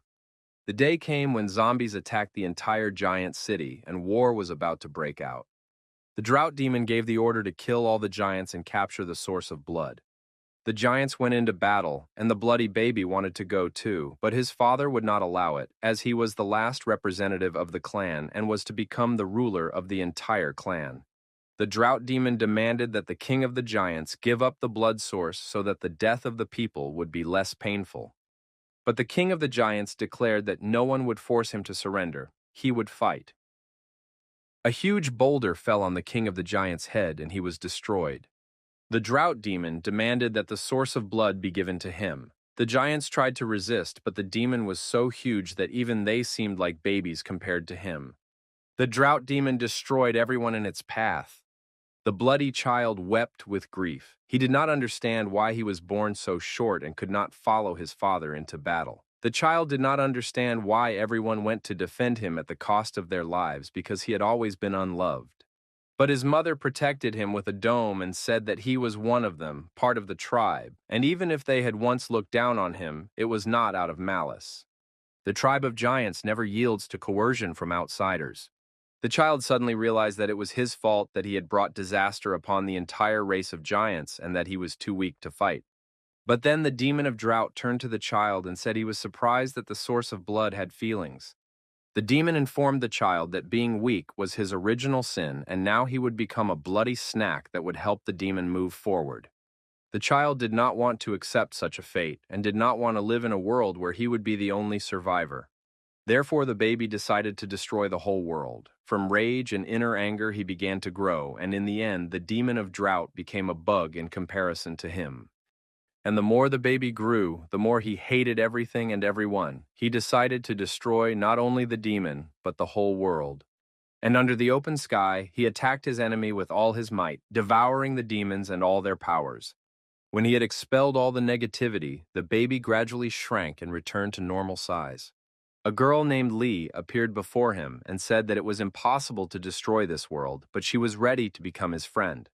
She explained that he was very dangerous now and she would put him to sleep, waking him up only when he became more agreeable. After that, the stranger took advantage of the situation and gradually put the dangerous giant to sleep, promising that when the time came, they would become friends. Luwu decided that the woman in white who had preserved the giant was Bei Li. But the girl said it wasn't her, although she knew who did it. However, she couldn't tell the young man the whole truth now because his soul would burst under the weight of the secret. It was mysterious and unbelievable, so Lu Wu decided to find a way to improve the strength of his soul so that he could bear the secret that Bei Li would tell him. Guyu was still standing motionless, and the dog had already begun to worry about his boss. Finally, the player came to his senses and said that strange images had appeared in his mind, similar to memories of the evil god. Now he knew that the pagoda pillar had appeared after the evil god had been sealed. It was unclear why the dog jumped back when it touched the pagoda. Perhaps it saw the god's trace. Suddenly, the player heard a voice in his head asking if he wanted power. But the player did not believe in such things. He said he wanted peace and asked to be spoken to like a human being. But the voice spoke to him again and said that if the young man fulfilled one condition, he would receive infinite power. The voice wanted him to help kill the demon of drought. It turned out that the drought demon had not been killed. It had managed to escape, and the old corpse in the burial ground was the demon itself. Lu Wu was worried that the evil god would harm the player's soul, but Bei Li assured him that there was nothing to worry about. In fact, it was just an ordinary god living in the underworld. But the young man remembered the words of the old hermit, who claimed that even 10 princes of Bei Qi would not be able to defeat this evil god. Bai Li admitted that she was indebted to this evil god, and now the young man could help her. The player agreed to the proposal and asked where the drought demon was. It turned out that he was hiding in a bone tomb, and for killing him, the player would receive unlimited power. Guyu honestly admitted that he would not be able to do this because he was not capable of defeating it. But the spirit confirmed his fears, saying that the player would not be able to defeat it, but the evil spirit that had consumed the young man would. But then the evil spirit was disappointed. It could not capture the player's soul because it was not attached to the body. The player screamed desperately throughout the dungeon, and the spirit asked him about the eternal soul that the young man possessed. The player admitted that at first he had planned to take revenge, but now he would do nothing because the spirit wanted to take his soul. Then the spirit turned his attention to the dog, but the dog was wary and would not give in. The evil spirit approached from the other side and asked to borrow his body, promising to return it after killing the demon and giving the player supreme power, but the player was unshakable. Bai Li owed the evil god and the young man helped her. He established a way to help the spirit. A military artifact would drive out the player's evil thoughts, and he would not be harmed. After that, the player agreed to rent his body for 3 hours, and the evil spirit thanked him, saying that this time would be enough. After receiving all the blessings and signing the contracts, the player's body began to fill with the spirit of the evil god. The player felt unprecedented strength, and it seemed to him that he could crush 10 Shah generals with one hand. Finally, complete reincarnation and transformation took place, and the evil spirit promised to return the body after completing its business, and kept its promise. Having said this, the evil spirit in the player's body rose into the sky and flew away, and the dog began a live broadcast, announcing that his boss had turned into a great evil god and was going to bring disaster to the entire land of Beichi. 2.5 hours later, the bone tomb was pierced by a huge bloody comet. Inside the fiery blood ball, someone was present, possessing insane power. The evil spirit in the player's body, standing on the tomb, addressed the drought demon, saying that he knew the demon was there and offered to come out to die. Guyu continued to summon the drought demon and demanded that it appear for a fair fight. The player, not waiting for the enemy to appear, began to pound the burial mound where the drought demon was locked up with his fists. Finally, the demon's soul was pulled out of the tomb, and the player hoped to destroy it. The young man was working with the bloody evil spirit of the underworld, to whom he had leased his body. His hand was raised for the final blow. The drought demon could not believe that the bloody evil spirit had become strong again and could harm him. But then the bloody spirit used the 8-armed demon option against the entire enemy. The drought demon began to restrain his opponent and bind his hands and feet, amazed at the audacity of the bloody evil spirit, who had taken advantage of a human body. The developers watched what was happening, and Bailey was worried because the evil spirit was strong, but only a trace of evil thoughts remained from it. Lu Wu wanted the evil god to be able to get rid of his anger and negative emotions in order to become a true god, and the young man helped a little with his artifact. The bloody evil spirit felt a powerful surge of strength and was able to break the bonds that bound him. The drought demon did not understand what was happening. He felt that some external force had helped his opponent, but he could not understand who it belonged to. But no one was going to answer the drought demon's questions, and soon he was completely finished. Justice prevailed, and the seal of evil was set. The power was insane, and the players did not understand how it was possible to gather such power, even if they played the game their entire lives. The drought demon did not want to give up because he had been hiding in the tomb for so long and hoped to still get out of it. The evil spirit killed the drought demon, but his end was also near. At the same time as his enemy, he felt that he could no longer resist, and the player who had rented out his body flew away. Circumstances were such that both the evil spirit and the drought demon were frightened. The evil spirit had effectively lost its fighting power after encountering only a cauldron. It turned out that this was one of the most powerful gods who ruled life and death in the underworld, Emperor Dunyu, who, along with 2 other emperors, truly possessed divine power. The underworld is vast and divided into east and west. Even such powerful gods as the 3 great emperors are only rulers of the eastern underworld. Lu Wu wanted to know what connection the evil spirit had to Emperor Dunyu. It was probably somehow related to the evil spirit's previous life, but it was not known exactly why the emperor was taking revenge on him. In the end, circumstances unfolded in such a way that both opponents were neutralized by Emperor Dunyu. The evil spirit could not win because he had signed a 3-hour contract and the time was almost up. Guyu received notification of the end of his reincarnation and felt the blood evil spirit leaving his body. The spirit resisted with all its might. It did not want to accept reality. It had suffered for hundreds of thousands of years, and today it finally had hope of killing the drought demon. They could have said or done something to each other, but both were destroyed by a third force. And some strange skeletons rushed after the player, but the dog was happy that his boss had returned. Deep underground, on the cliff of despair, the evil god had to restrain his power. The old hermit, placing his hand on the rock, said that the chains binding the evil spirit were connected to the pagoda at the top of the mountain, and the evil spirit would never be able to break free from them. The spirit could not calm down, for he had finally waited for his chance and had almost accomplished his revenge. It was unknown how many thousands of years he would have to wait for the next time. The evil spirit begged the old man to free him, promising him infinite power in return, but the old man did not believe his words and said that he was the only one willing to simply talk to the spirit. Then the bloody evil spirit asked the old man to bring the young man here, the player whose body he had recently used. The spirit swore that he would no longer take over a human body, but he had to fulfill his promise. The old man began to transform, and the bloody evil spirit realized that the hermit would help him. He was glad to find himself in a situation where such a monster was asking for help. Gu Yu was trying to escape from the skeleton dogs when he felt a magical force surround him and pull him into a whirlpool.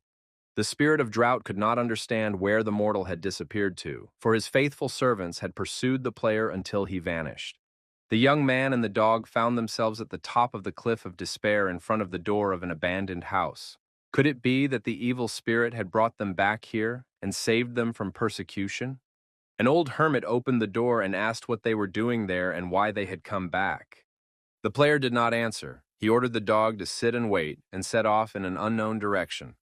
Gu Yu said that he had dropped something on the way and would go find it. He would not climb the mountain, but would leave the dog with the hermit, which was exactly what was needed, since he had helped the evil spirit. At the top of the cliff of despair, near a huge skeleton, the bloody evil spirit appeared. The player told him that he had come for what he had promised, because he had fulfilled his part of the agreement, although he was worried that the evil spirit would simply kill him. But soon the player felt his body fill with energy, and a notification came that he had become an apostle of the evil spirit and received the power of blood. These abilities allowed the player to recover quickly from injuries, expend less energy, and summon hellfire that burned a large area around him. The young man could also manipulate blood and absorb it, quickly restoring his energy and health. After activating his gaze, all targets looking at the player would be consumed by negative emotions and find themselves in a state of chaos and weakness. Gu Yu was dissatisfied because he had to destroy his rune warrior profession to obtain the inherited power of the evil spirit. The player wanted to have two professions, but the developers deliberately destroyed the rune warrior and had no intention of restoring it because they wanted compensation for their work. The evil spirit asked the player if he wanted to become strong. The evil spirit said that he had given the guy a seed of blood, and if he could successfully grow it, he would master one of the laws of the underworld. The player still had no idea what was going on, but the demon was ready to explain. If a person mastered any of the laws of heaven and earth, they could become much closer to the gods, and if they earned the emperor's blessing, they would become a new god. It sounded very pompous, and Gu Yu couldn't help but like it. Soon, the player came to his senses and realized that he needed to be more modest, because now the evil spirit had become his boss, and he was ready to learn how to become stronger. The difficulty of growing blood seeds was that it was a very long process. However, the evil spirit could help speed it up, and the guy was ready for anything.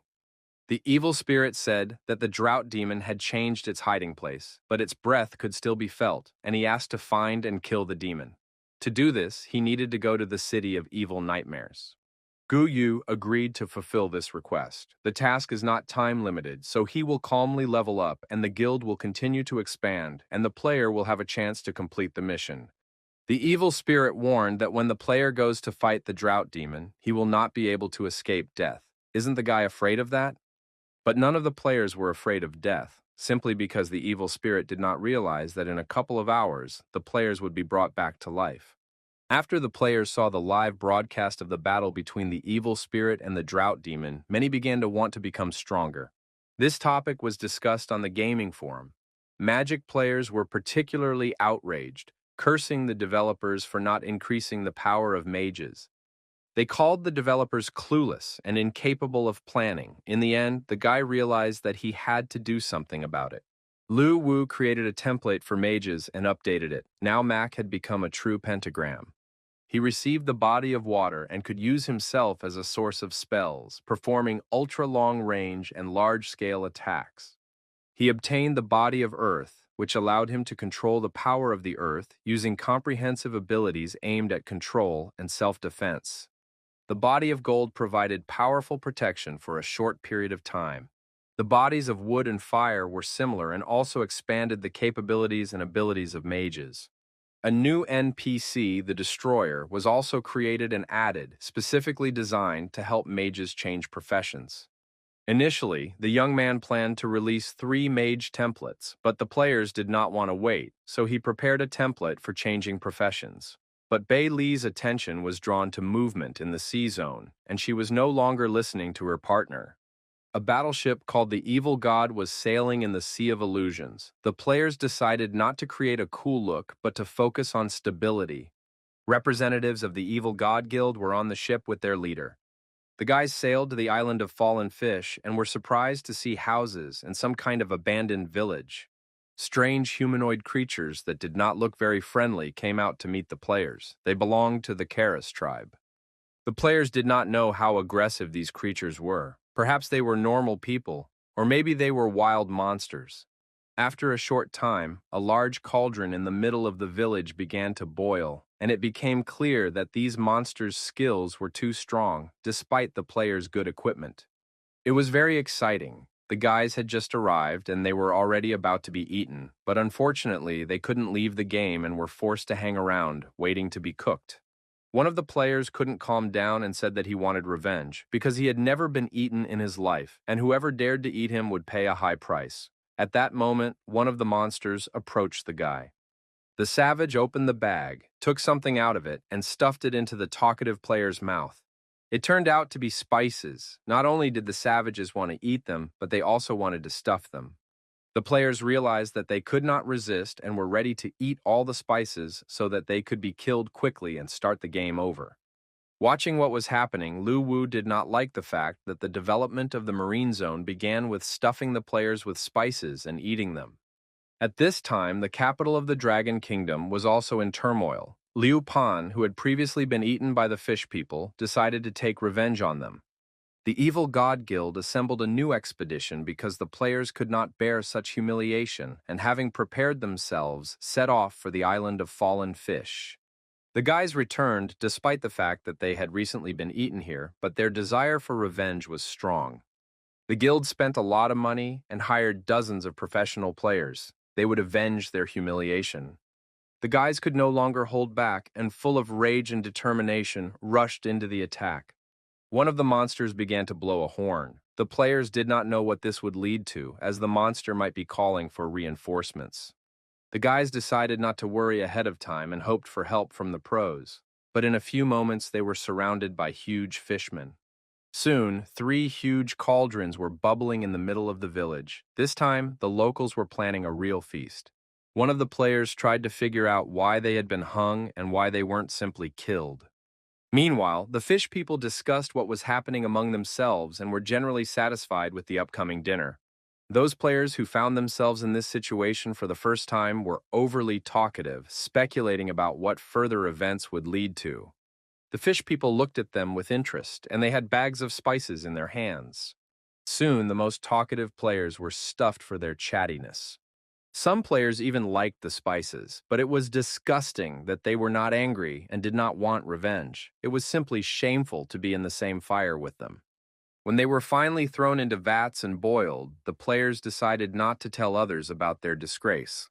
Soon, the second camp of players was destroyed and all the food was cooked. On the forum, one of the participants said that he had found the children of the ocean who lived on the island, and there were quite a few of them. A few days later, newcomers eager to explore Pachaya Fish Island arrived by ship. They had read that the indigenous people were very hospitable. The fish people also looked at the new arrivals with interest and did not understand what to do. They could not fish or hunt because they knew that food would soon arrive. The fish people did not understand why these sick creatures were coming, knowing that they would die. Where did they get this courage and determination? The situation with the death and consumption of players was happening constantly. New players arrived and became food, all because the Evil God Guild did not tell the truth. Lu Wu believed that soon the players would not be able to hold back and would tell everyone what was happening. Although the guy understood that most likely it would be the fish people who would not be able to hold back and would tell the whole underground world the truth. In the underwater world of the Illusory Sea, a representative of the Crucian Carp tribe came to Poseidon. He complained that creatures came to the island of Fallen Fish every day to die. The poor fish people could no longer tolerate it. Poseidon said that this was excellent because now the Crucian carp tribe would be able to raise their children normally and not worry about hunger. But the problem was that after the people were boiled, they turned into mist and disappeared, and the poor fish people had nothing to eat. Poseidon sent a big hammer to lead the group of fish people, protect the Crucian carp tribe, and learn the story of the creatures who came on ships. A few days later, the developers decided to go to Fishfall Island to watch the show. Everything on the island was as usual. Players arrived on ships despite the huge number of those who had been deceived and eaten.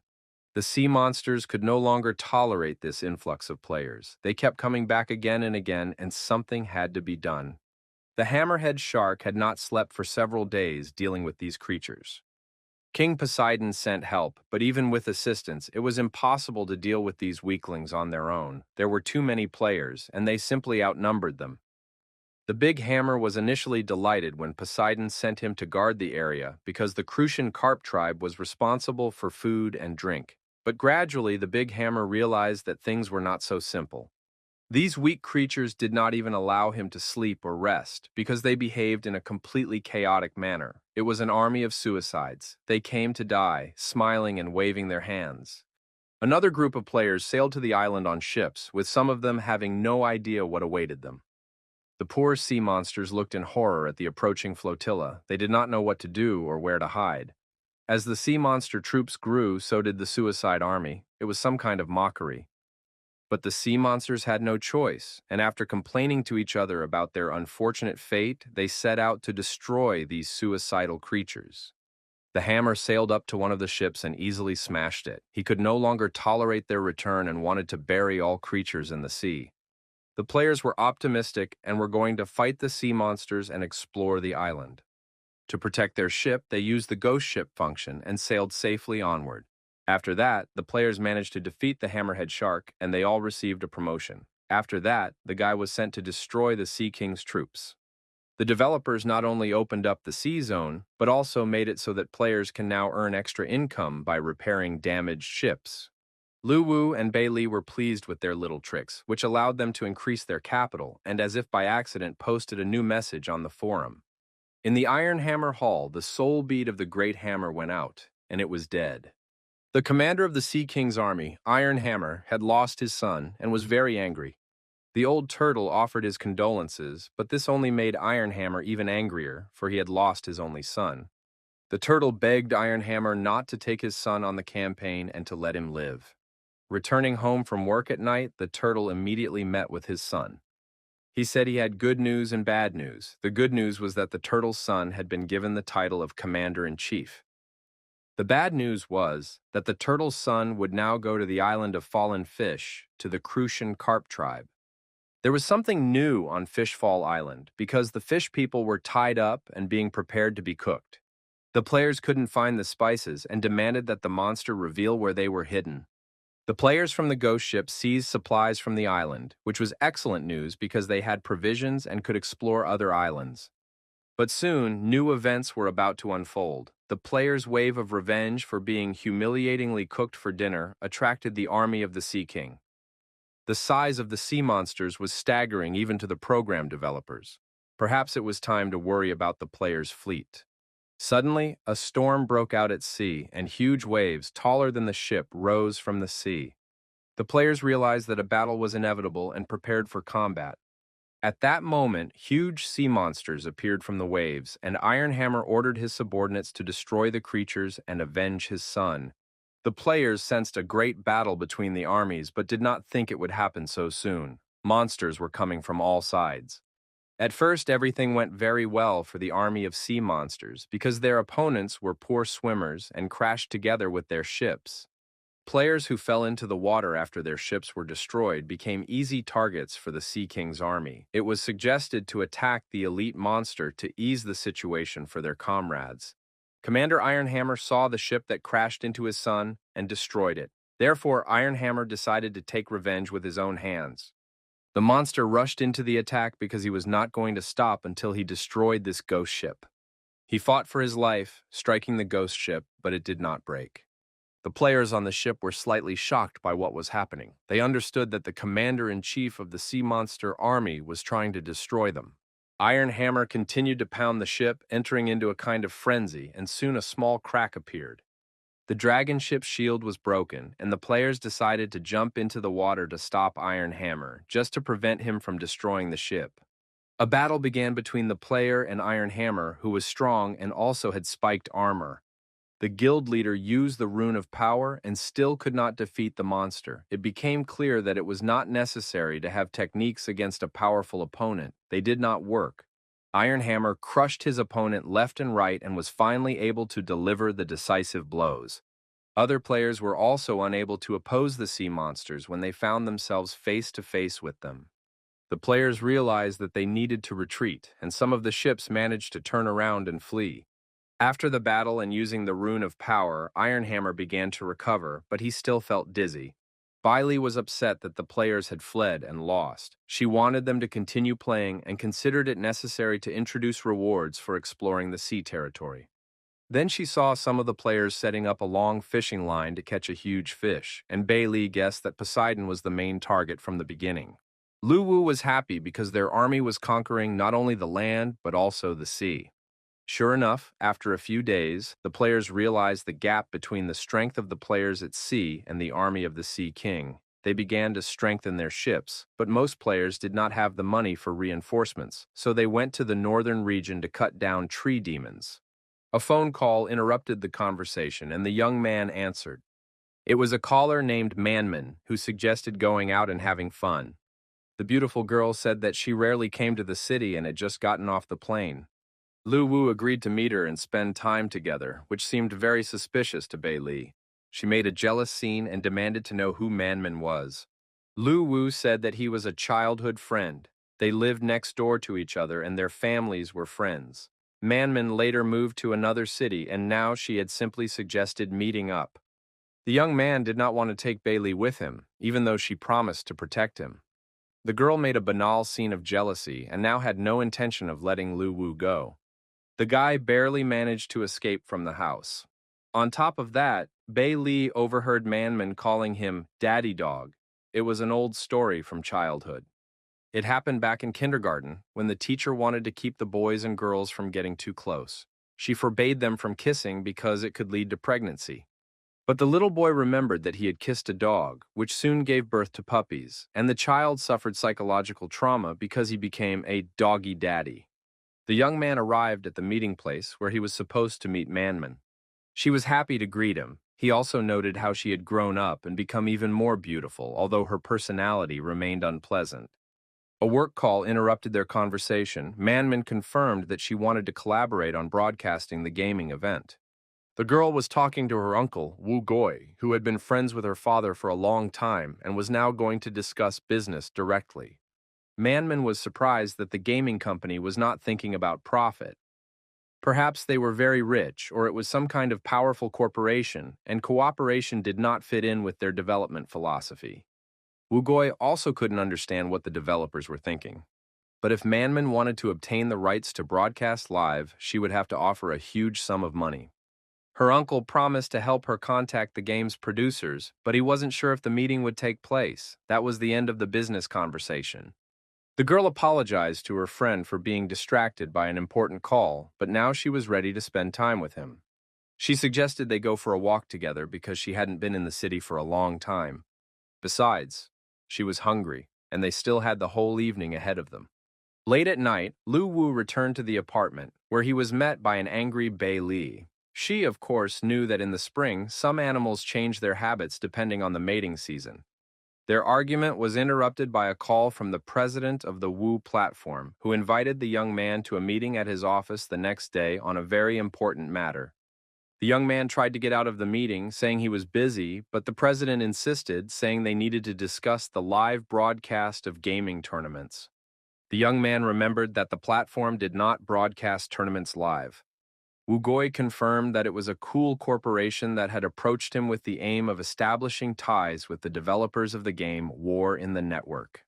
The young man was very pleased because he knew that the corporation that wanted to meet with him was really strong in its field. Lu Wu confirmed that he would attend the meeting and made a reservation at a restaurant in advance. The next day, a big feast was to take place, and little Bei Li was looking forward to eating her fill. But it all started with an unexpected meeting when all the participants got to know each other. Manman was the representative of the corporation, and Papa Dog was responsible for the game War on the Net. Bailey was ready to kill her comrade when she heard that he had a child. A real mess ensued because the young man introduced Bailey as his friend, but the president of the platform, Wu Goi, remembered that she was his sister. Everyone present simply incinerated the young man with their glances. And while Manman thought about how noble Lu Wu was for adopting the girl, Bailey was about to tear the hair out of this insolent girl. Finally, the passion subsided, and it was time to talk business. Lu Wu trusted his childhood friend and immediately agreed to cooperate and promote the game. He did not want to make any special conditions except that the corporation would cover the costs of organizing and holding events. Wu Goi didn't understand what was going on, but he realized that he just needed to quietly make money and prepare because he had heard insider information. He wasn't as interested in this as he used to be. In the Illusory Sea area was the island of buzzing insects. Players had already tried to get there 3 times, but so far without success. They wanted to steal the child of the sea, but the wolf guards changed every few hours, and the chances of a favorable outcome were very low. The players took advantage of a 2-minute break in the guarding of the mysterious fruit, which gave the blessing of the sea god and endowed the player with a random talent. This proved to be enough, and the player Liu Chai received an epic treasure. But the guard wolves noticed the thieves and were ready to deal with the players. Piu Chai actually couldn't stand dogs and now looked suspiciously at the PSA from the mythical guild. He was tolerated for his group healing skills, but the player accidentally stepped on his paw. The dog's barking attracted the guards, and now the players had to make a quick getaway. Soon, several gamers were destroyed, but it turned out that the dog was the son of the owner of the island of buzzing insects. The monstrous wolf offered the player to give him the fruit, child of the sea, and free the puppy. Then he would let the players go. Liu Cha didn't believe him and thought he was just trying to scare them, but the wolf continued to use the player's friend as a shield and suggested that they think carefully about their comrade's fate. Liu Cha was ready to sacrifice his friend, and this simply stunned the guard wolves. And when the player killed the puppy, they were completely speechless. It was crazy. The player didn't care about his fellow creature, but now the guard wolves would definitely have problems with their boss. The boss had ordered them to kill all creatures and make them suffer without missing a single one. Overall, it was a confusing situation with these crazy strangers who were very reckless when their lives were at stake. 3 hours later, a notification arrived. The player Piu Chai had received an oceanic spiritual body. This happened after he sat with the fruit. The player received the blessing of the sea and could now increase his passive abilities while in the water. In addition, all his skills were restored to their maximum within a few seconds. This dramatic increase in options amazed the other players. After all, they only had 1 or 2 abilities, whereas here we were talking about the ocean spirit completely restoring the player. Soon, one of the players brought the boss a new item found on the island. It turned out to be rice shoots, a unique spiritual material that grew and could be used for alchemy or crafting. This unique item was the most valuable thing the players could find at this level. It seemed that sea monsters were very skilled in the spiritual realm. Lu Wu didn't understand why the girl demanded that this unique item be made. In addition, he had to spend a huge amount of soul coins to create it. Bai Li said that if he wanted to become as great as Prince Bai Qi, he needed to start building his strong form from the very beginning. Of course, this material was weak, but gradually it would accumulate strength and become highly valuable. The young man still did not understand what ability he should train. Bai Li handed him a black sheet and said that he would train with this item. With the help of the artifact, the young man analyzed it and was ready to start. He realized that this black sheet gave him the ability to create monsters from the ground to the clouds and would become the most powerful black paradise. He had to choose a monster in his mind and transform its form. The young man considered various options and settled on a monster in the form of a dog's head. As the black sheet burned, this demon named Suwani would begin to disappear, absorbing and gathering all the energy for the young man. But soon something unprecedented happened. What Lu Wu saw in the mirror was very cute and childlike. He became a monster in the form of a kitten. This was his basic form. It was feeding time, and he ate the seeds of life that would help him transform into human form soon. Lu Wu chewed the seeds of life thoughtfully and realized that the girl had tricked him and that he would have to listen to her in order to transform into human form. The cat was very sad because his life had become completely hopeless, and this cat life was just beginning. He wondered when it would end.